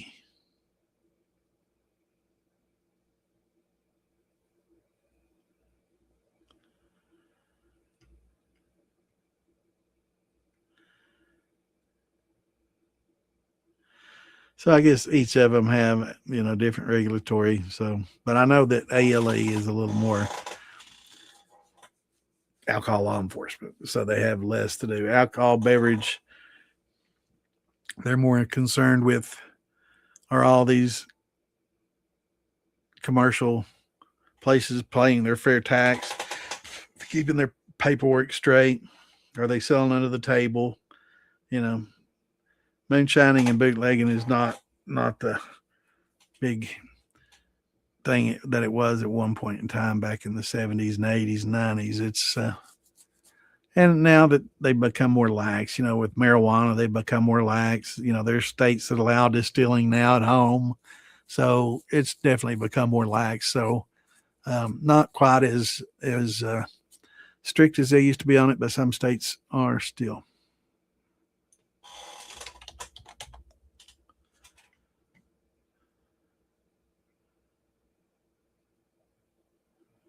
So North Carolina is kind of unique with the ALE.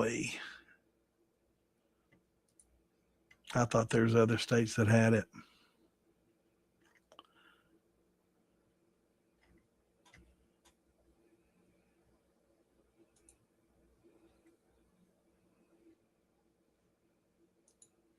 And again, there's nothing wrong with it. I mean, that's just they're doing their job, and it's our job to keep things under the hat and not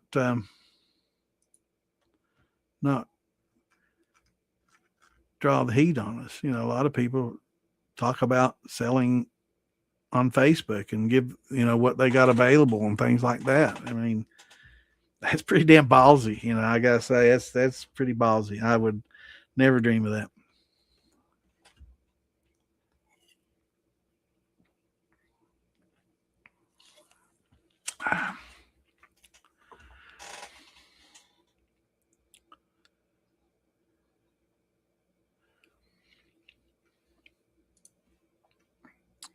Yeah, North Carolina is that's pretty much the only state that has the ALE. That's pretty much that's it. That's all they got. That's what they do. What's going on, Frank? Good to see you, brother. You tardy. Been busy, I know.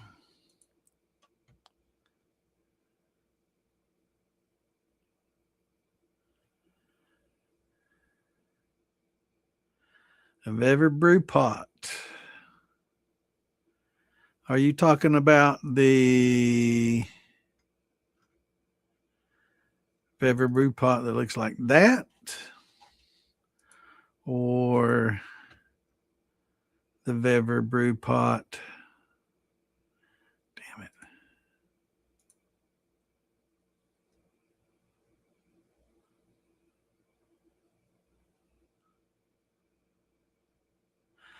Oh my goodness. I know I've got pictures of a 3-pot Bever.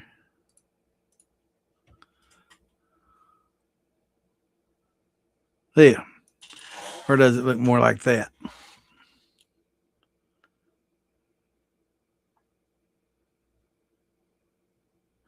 going on, Matt? How's it going, brother?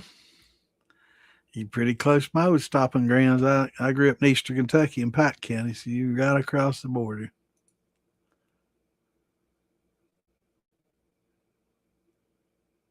Yeah, you got to watch the ALE, man. So be careful. Yeah, we just got to try to fly under the radar, man. It's not like either one of those. So it's just a standard pot for cooking.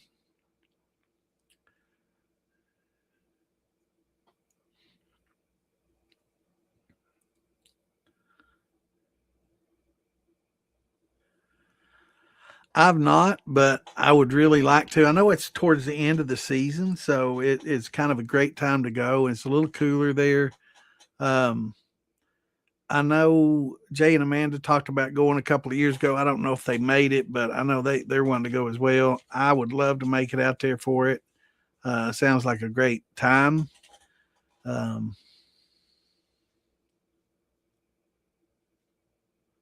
Sparges grain heats up to 213. Cool. Let me see. I don't know. I don't think I have a picture of one of these. Let me Google this. Let's see if it's what do they call it? Digiboil.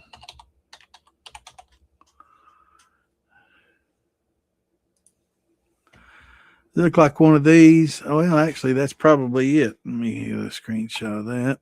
Well, shit. All right.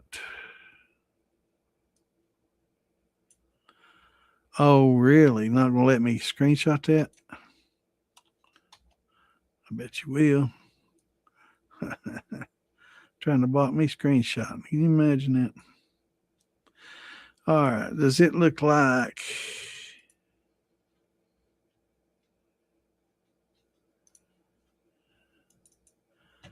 this? That's just like a digiboil. And that's actually for making beer. And there's also a lid that you can get. Yeah, that's what. Yeah, this is like a digiboil. In fact, it's probably made by the same company in China that makes digiboils. Um, they're great. Yeah, they're for making beer.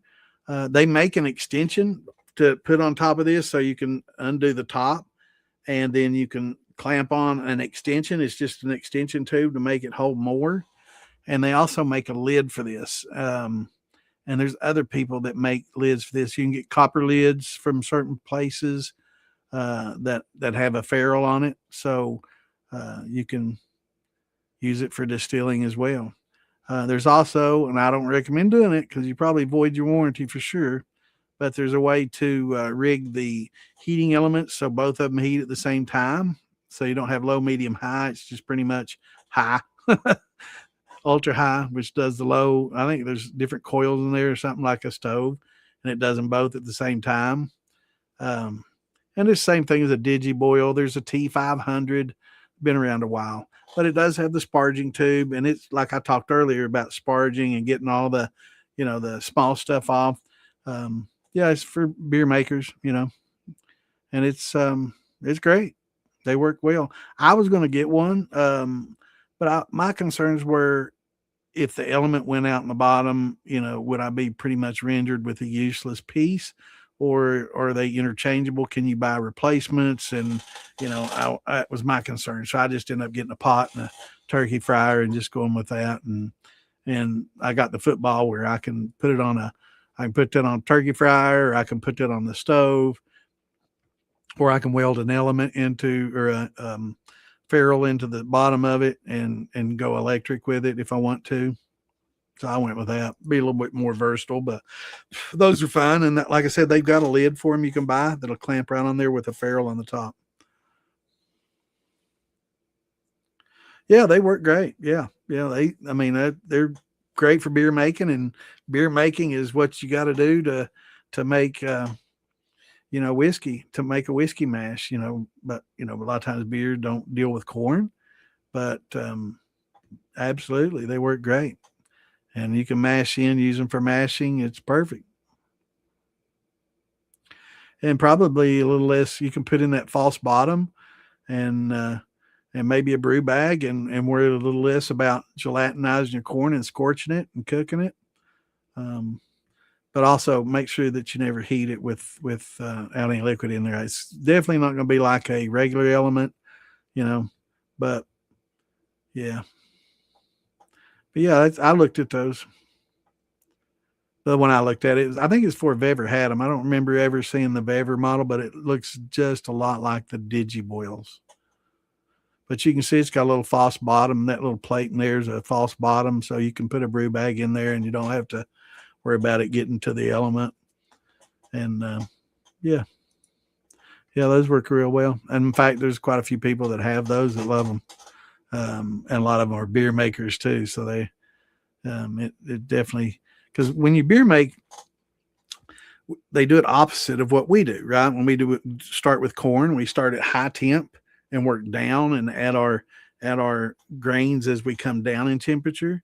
Whereas in beer making, you step up, you go forward and you have rests and protein rests and saccharification rests and other, rest involved as you bring up the temperature, right?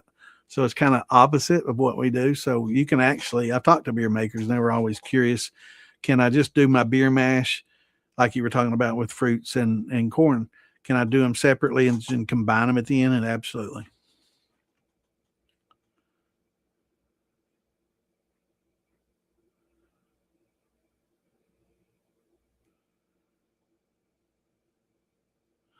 Awesome. Yeah, the stainless drums are great. Perfect.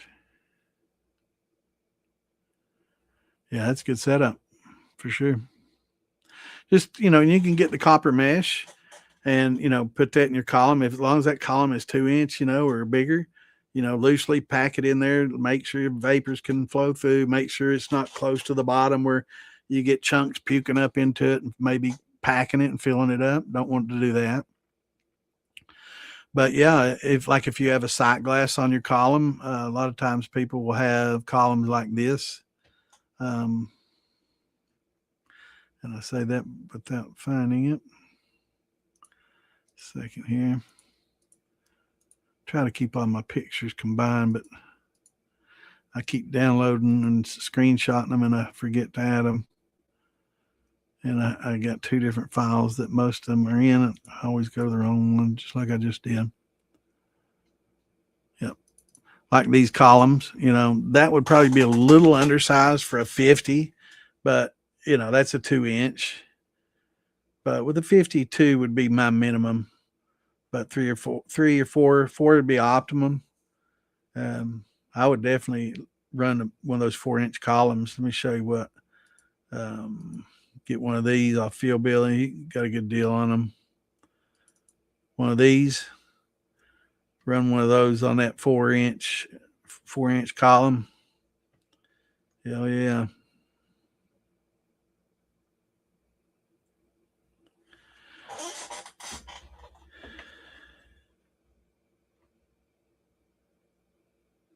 Right. Yeah. And that's the way the beer makers do it. And that's kind of, I would definitely recommend starting high and going backwards with corn. Any other grain, beer making grain, barley and wheat and rye and all the other grains that you use to make beer, definitely step mash up. But with corn, I would always just recommend just starting at that real high temperature, gelatinizing it and being done with it. You can gelatinize at lower temperatures, but it's not as complete and it takes a long, long time. So 185, 90 for 90 minutes, 185 to 90 degree Fahrenheit for 90 will for sure, it might be a little overkill, but it'll for sure get it gelatinized. There won't be any much doubt. 4-inch, perfect. Yeah, that's perfect. That will work perfectly, brother. But yeah. Yeah, I mean, as long as you get good fresh cracked corn, it's great. But corn is kind of like coffee. Using the regular beans is like cracked corn, or I'm sorry, using the ground, buying it ground and having it on the shelf for 3 months, and by the time you drink that last cup, it gets kind of stale, oxidized. Corn's a lot like that. If you buy it cracked, it could be sitting for a few months. It may be 6 months, depending on when it was bought, the store it's at. I'd say in the city they probably sell less, and it stays on the shelf longer than it does in the country. So it can get kind of stale. But if you buy just the whole kernel, Yellow Dent #2 whole kernel from the farmer or from Tractor Supply or wherever, the Rural King, you can grind it and it's good and fresh. So it'll have even better corn flavor. But yeah, that Yellow Dent's perfectly fine, man. It's great flavor. Especially if you want to put some cream corn and some sweet corn, grind it all up in a blender, cob and all if you want, doesn't matter. With some of that corn, it works real well with cream corn and sweet corn mixed up, or just cream corn, but blend it. Keep it all blended up, and it adds a lot of good corn flavor too.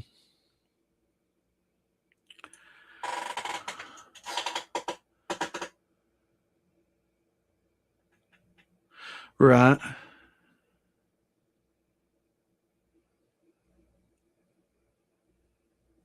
right.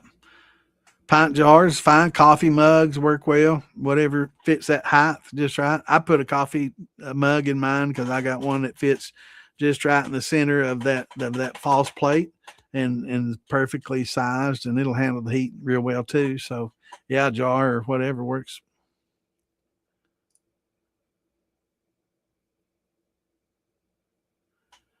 Oats are good. I love adding oats, man. It makes it soft, creamy. It adds, a little soft texture to it. Um, Gives it good notes. It definitely takes some bite out. I love adding oats, man. That's like I say, sometimes I don't even consider it in the grain bill. I just throw it in there, unless I'm making wine or something with all fruit. You know, um, get some oats.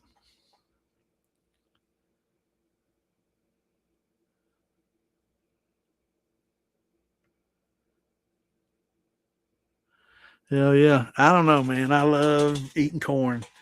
I got a bunch of it. We got it on sale. I took a bunch up to Fields for the fourth too, to cook up. But man, I'll eat corn every meal, 2 3 years every meal. I love sweet corn. For me, it's always been expensive though, right? It's so expensive. If it's free, I blanch it and freeze it and put it up, and that frozen corn. I ate some from 2 years ago before we got this fresh, and it's still just fine. Not 2 years, it was last year's, but it's a year old frozen corn, and it's just good. It's really good.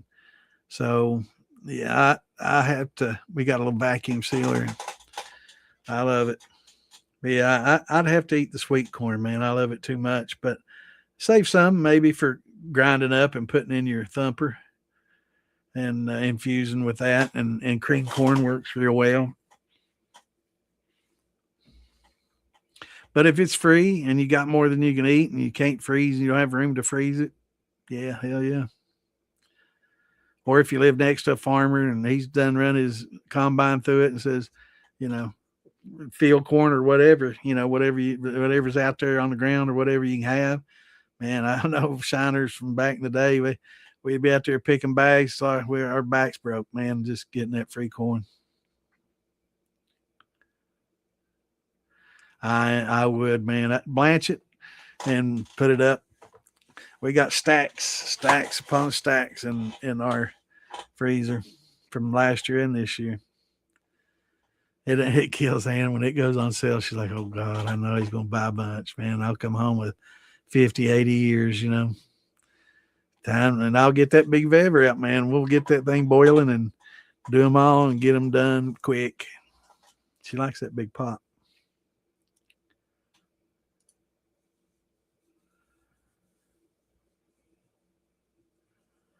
Oh no, that's crazy, man. Because a lot of the rain we've been having has been going. I guess it's going north of you, hitting Virginia.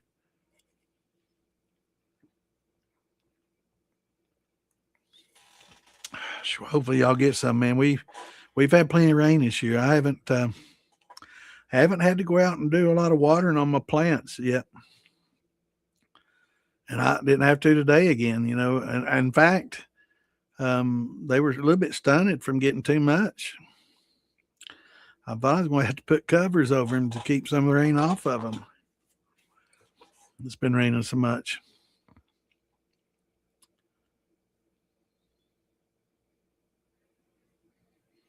Hopefully, y'all get some more. But it's been. I do know that this last corn I got was inexpensive, but for the most part, the ears were small. They were much smaller than usual. But I just sat there and waited 15, 20 minutes on the lady to come by. I looked at watermelons and acted like I was looking at, well, I was waiting on her ass. And she came by with a cart and a few boxes, and people been picking the shit out of it. And of course, everybody just picks the biggest ones out. And then another person comes up, they'll pick the biggest, and then it's just the biggest of the smallest. Then that lady came up, man, she replenished it. And I had 4 bags, and I went up there, and I think ended up dumping 3 of my bags out because the shit that she putting out there a lot bigger than what I had. And I get about a dozen in each bag, and I had 4 or 5 bags, so that's about 60 years.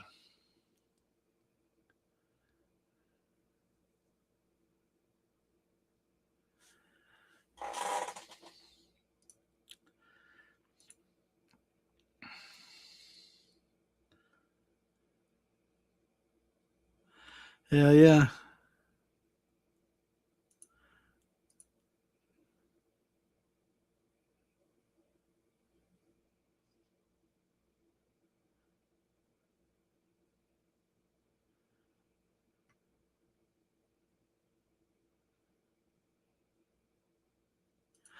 Wow, I can't believe y'all haven't been getting any, man.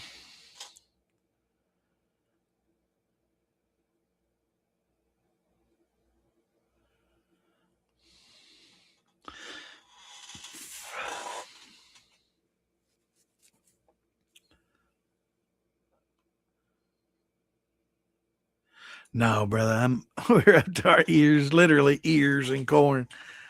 If you brought corn, man, Ann would just she wouldn't like you. She would be like, she'd be giving her serious looks, be like, "Are you kidding me? I'm gonna have to cook up more corn when we get home." Oh my god, that she likes it. At first, she complained, but I guess this past fall and winter, when there was no fresh corn to be had, and we're still eating good corn that was frozen, and she realized how well it froze. Even after a year, it's still good, and she's a little bit more willing to put it up now because she's like, yeah, I guess you're right. This was a good idea, and it's good to have that. And you never know this day and time. There's so many things that can disrupt the ice storms and riots or things like that can really disrupt the supply chain. Um, COVID or whatever. There's so many things that can interrupt the supply chain that got to be prepared. Hope for the best, prepare for the worst, right? But yeah, you get in trouble. She'd be looking at the side. She wouldn't be happy. I appreciate it, brother. But yeah, we got tons of corn. I got probably I've got 3 different refrigerator freezers, if that gives you any, and all of them are packed full. The freezers, I can't even get a water jug in there right now to freeze. So I'm gonna have to pull a ham out to do that. But there's stuff with hams, steaks. You got corn, bacon. That's probably mixed vegetables. That's probably how do you freeze it? The corn, we just cut it off the cob, and she cooks it on the cob, and for like what 3 minutes, babe? Yeah, 3 or 4 minutes. Cook it in the hot. Is it boiling water or just hot? Boiling water, 3 or 4 minutes. Pull it out, let it cool, and just cut it off. It's called blanching, and just cut it off, and then either put it in a Ziploc and squeeze all the air out, or vacuum seal it, and it'll freeze just fine. And vacuum sealed, you can open it up a year or two later, and it'll be just fine, man. It's like fresh and sweet as ever. Oh yeah, you seen the deals I get on these meats? It's crazy, man. I mean, I'm getting like this last week ribeyes, 10.99 a pound. This week, strip steaks, New York strips, 9.99 a pound. And I get big inch and a half cut, and we vacuum seal them. I've got T-bones, porterhouses actually that thick, inch and 3/4, inch and a half, 3/4 cut, and vacuum sealed. Same with the ribeyes. Got a bunch of those put up. Hams. Yes, sir. I feel guilty, when shit hits a fan and everybody's scratching for what little they can to eat. Because I'm going to be eating high on the hog, baby. Eating ham and steak and corn, and fresh vegetables. Well, not fresh, frozen vegetables. But yeah, I got 3 freezers full. And I need another freezer. I need another freezer. I'd like to get a big chest freezer. I need to get another one of those. I had one that was upright, and man, it just killed me. I had that thing full of walleye and deer meat and other fish, crappie and steaks and everything else, and bacon like I like to do, and hams. And one day I walked out there, and there was a puddle of blood on the floor, and I opened that thing up, and it'd been maybe weeks since we needed anything out of it, and it had gone out bad, and everything in it was ruined. And that was thousands of dollars worth of stuff, man. It hurt. It hurt bad.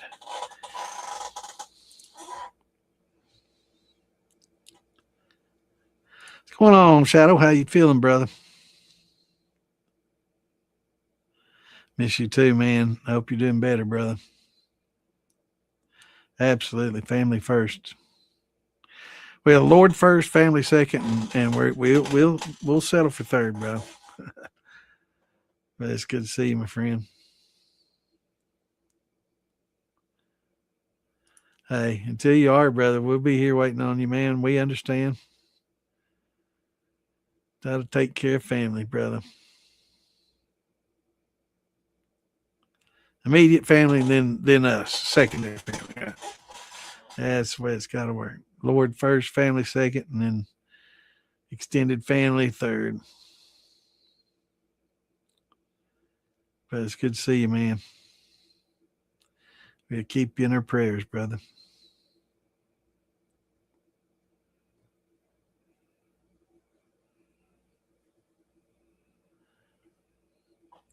That time for me another shot. Damn it, I don't have Mark in here telling me shots, calling the shots.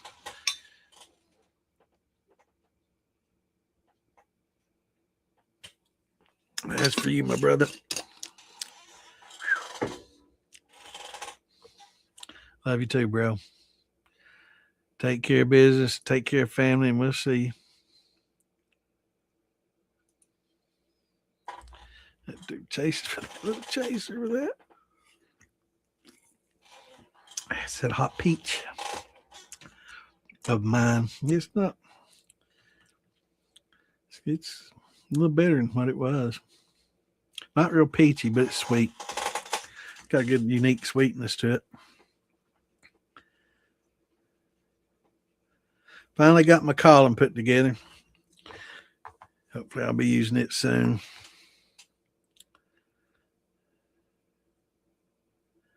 But I got to get me some grains going. Once I guess after I get back from Maggie in a couple of weeks, I'll focus in on doing some grains. I'm going to do some. I've got some Yellow Label Angel yeast I was talking about earlier. It's those that don't know, they've got a yeast out now that you don't have to convert the grains, right? You don't have to use the enzymes. This has the enzymes built into it. It's got a goji yeast. It's a fungus that helps break down the sugars right naturally, and takes a little longer from what I understand. And some people love it, some people don't care for the flavor of it. It's one of those things. It's opinion. But I'm gonna try some. I'm gonna try to do exactly the same amounts. One, I'm going to do the conversion, use my high temp alpha and liquid glucose. And then the other one, and of course, a little powdered at 150. And then I'm going to try the just the Yellow Label Angel yeast on the other, and let it convert. And I know it's going to take longer, but I'm just curious as to what my finishing, alcohol will be like, and how much I'll get out of it, and what will be the quality of it. So I'll measure each closely, total alcohol, because I run it down pretty well into the tails. I'm going to do high proof on my potatoes. I've got that column for that, but on the grain, now I usually come off at about 140, 150, and that's perfectly fine with me. I don't want any higher. But with the potato, to make a real vodka, and to clean up some other stuff like that watermelon that didn't do so well I was talking about earlier. Yeah, I'll use column for that and clean it up, and make some neutrals out of that.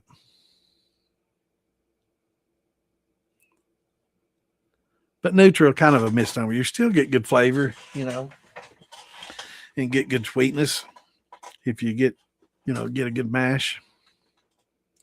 But it's cheesing up a little bit on me right now, so it should have some pretty good flavors.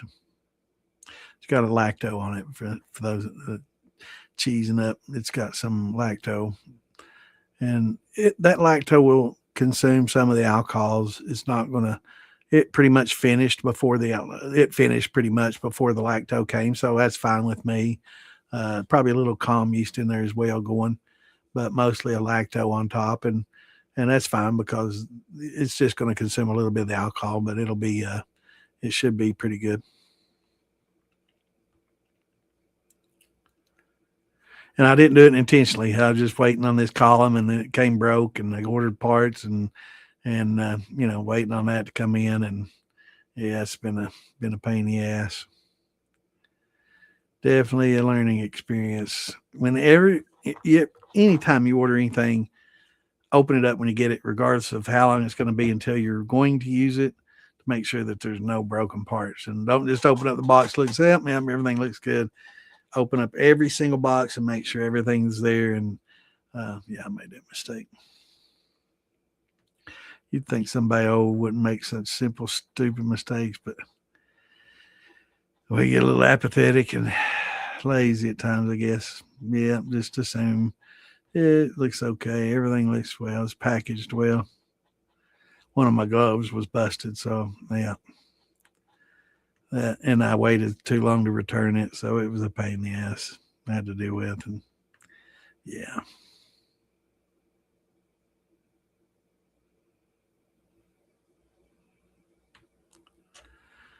That's the way it goes.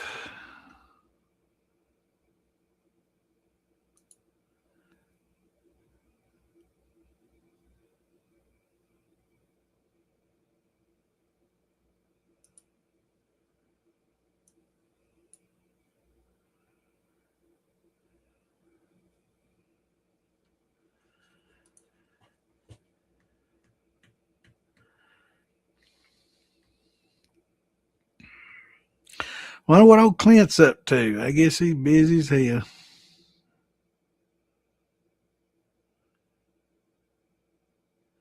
Making that money. Oh, what about leaving it on the cob? No, I wouldn't freeze it on the cob. No, I wouldn't try to freeze it that way. I'm guessing it's possible. Let me ask the pro. Babe, can you blanch it on the cob and freeze it that way, or think so? Is it?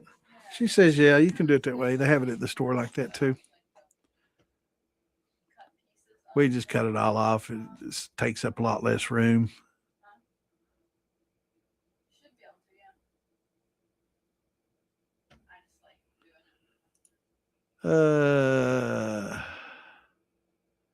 Now this is a potato. It's a potato mash for vodka. The watermelon it was watermelon and sugar.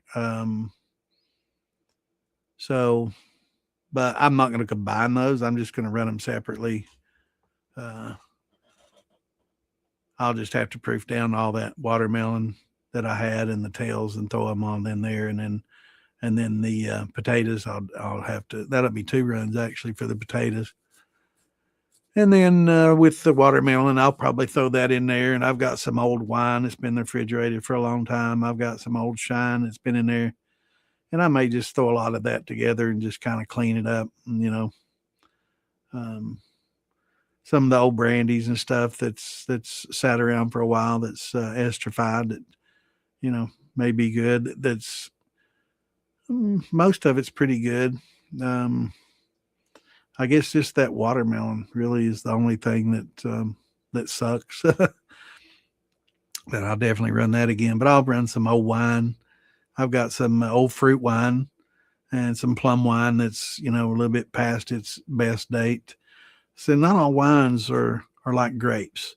So like plums and strawberries and certain other fruits, they just don't make a long lasting wine and get better with time like grapes do, right? they're just chemically not like that. So they start losing their flavor, and some actually start tasting bad, So the plum being one of them, it's not near as good as what it used to be. It was a little sweeter.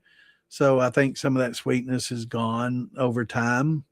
Probably didn't get all the yeast killed out, and it probably maybe fermented in the bottle a little bit longer. And the potassium sorbate didn't, get put in there soon enough, and it might have turned dry while it was in the bottle.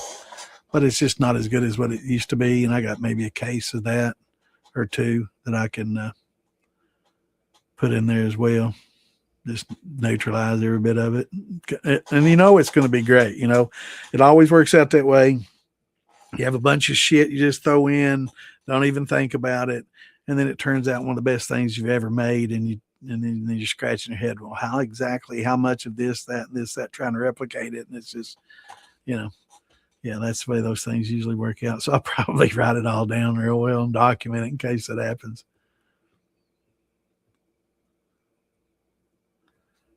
Yeah, I've got some plum wine. We don't drink as much wine now that we found out that Ann has diabetes. So we've slowed down on our wine consumption. But all the grape wines that I'll save those because those just get better over time. But a lot of the fruit, the blackberries, blueberry, the plum, a lot of those will get run into brandy now.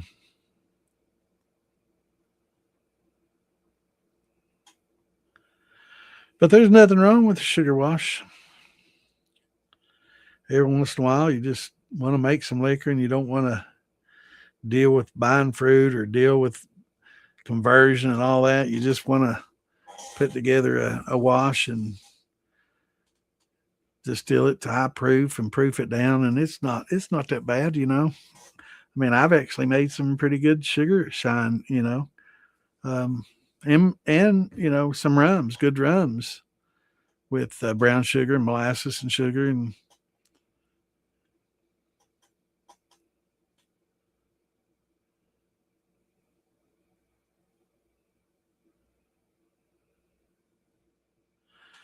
racked it twice. What do you mean? You just pulled it off the grain, or you just pulled it off the yeast bed? When you talk about racking it, you just siphoned it off the yeast bed?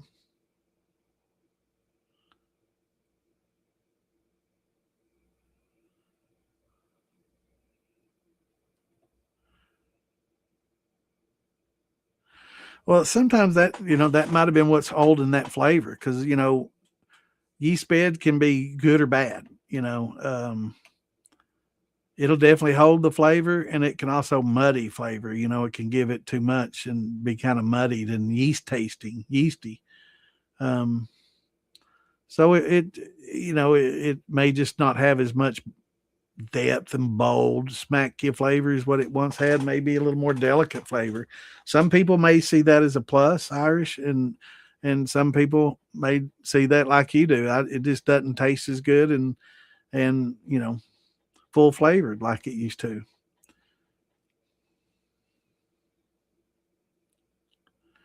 But yeah, it'll definitely lighten it up when you get it off that yeast bed.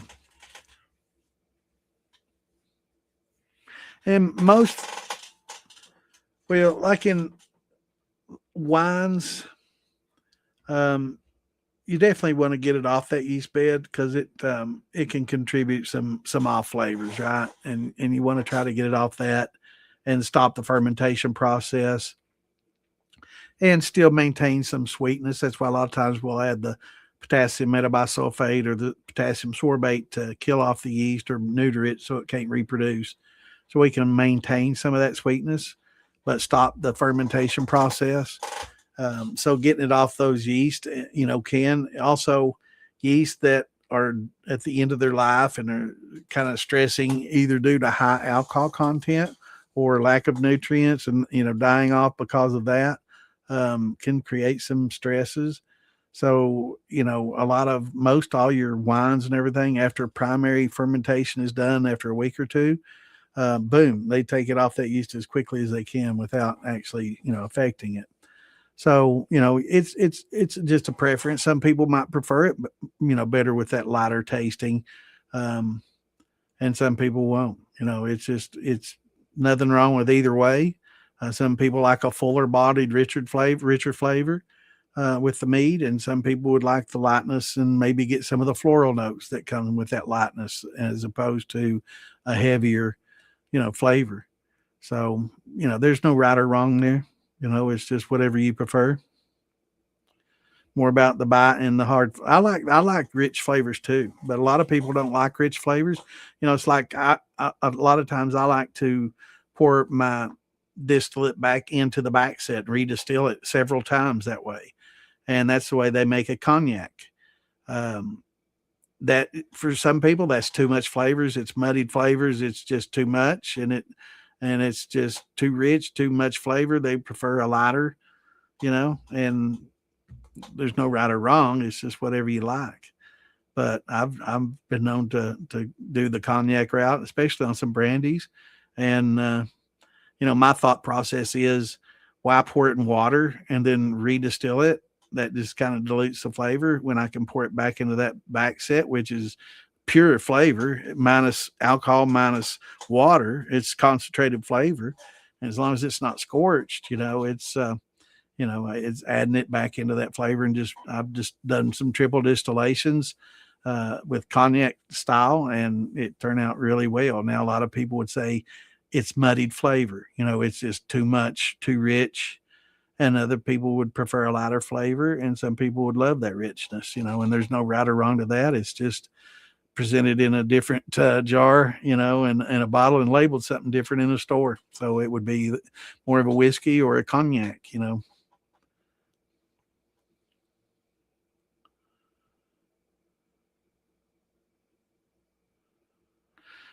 Took 100 proof sugar shine that tasted bad, right? And used turbo yeast, yeah. So when I got it down to 90 proof on a run of corn liquor, I shut it down and waited until the next day. So I added 5 gallons of the sugar wash, and almost tasted as good as the first part. Yeah, that's a good way to do it. I mean, there's a lot of ways to, as long as it's not scorched, there's a lot of ways to fix, things that don't taste good. That's like this watermelon. It just doesn't taste that great. So I know I'm going to be able to fix it because it didn't scorch. It's not a scorched ruin. Scorching is really hard to reverse. It's hard to column that off. It's hard to neutral that off. And if you scorch it bad, forget about it. It's weed killer. It's just not going to work. And it's hard to, I say if you got a shine that's sour, make limoncello. And if you got something that's grungy, mix it with like the root beer and make a root beer like I did with some of my banana. That was great. Some people didn't like it because it's grungy, but it didn't have notes. It didn't have a no beginning, end, middle, and end note. It had one note, and that was grunge. And it was good, but it just didn't have character, right?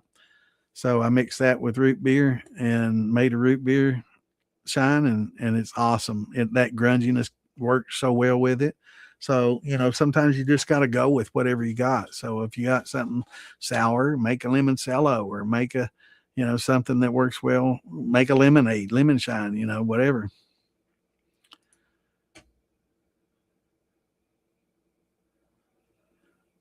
Yeah, the turbo yeast, it generally has a bad flavor because it's got too much nutrients in it. It was never really, a lot of it was never really intended for using for distillation for something you drank. It was more geared towards a fast, complete fermentation for fuel production. Now, some turbo yeast weren't. They were made for wine and grains, but most of it, was made primarily as a fast for fuel because they needed it to distill. To ferment fast and distill it, get it done quick. Time is money. And the quicker you could do that, the cheaper it was. That's why they used, the dent corn instead of sugar. It's cheaper. And that with the turbo, had everything ready to go, pre-mixed, pre-measured, boom, boom, boom. And 2 days, 2.5 days, it was done, boom, high proof, distill it on a column, make, rocket fuel out of it and put it E85 into a car, and get all the moisture or water out of it. We can mix it with a few additives, mix it with gasoline, make a 10% ethanol, gasohol, whatever, and pump it out the door, and it's just, it kind of got a bad name, but I think most of the bad flavor comes from a lot of them having too much nutrients, and too much nutrients can be as bad or worse than none or not enough. So it's definitely, a lot of people think a little bit of this is good, more is better. No, not the case with nutrients. You definitely don't want to overdo it, especially if you're using like a DAP with urea and other things. You definitely don't want to overdo those. But if you're like a Fermo, where it's just yeast holes, it's kind of hard to overdo those, dead yeast. But as far as that goes, we've talked about it. You can easily make your own nutrients out of that yeast bed. When you're done, boil that, clean it up with some distilled water, get all your alcohol out of it, save it, and you have really good yeast nutrients. And you won't have to pay for them. All right, Stephen. Yeah, it's getting about that time. Anne's got to head to bed. She's got to be up at 5 in the morning, so it'll be a good time to call it, I guess. We had a good show. Glad everybody tuned in. Missed old Clint and a few others tonight. And I guess school's out. And a lot of people going on vacations. A lot of people spending some time with family, which is a great thing. So hopefully everybody's having a good time and spending time with family and enjoying it with friends and family. But we'll see you back here on Tuesday. That'll be Tuesday the 14th. At 8 Eastern time. So until then, everybody have a great weekend and try to stay out of trouble. Don't drink and drive. Shine on. Peace out. We'll see y'all Tuesday.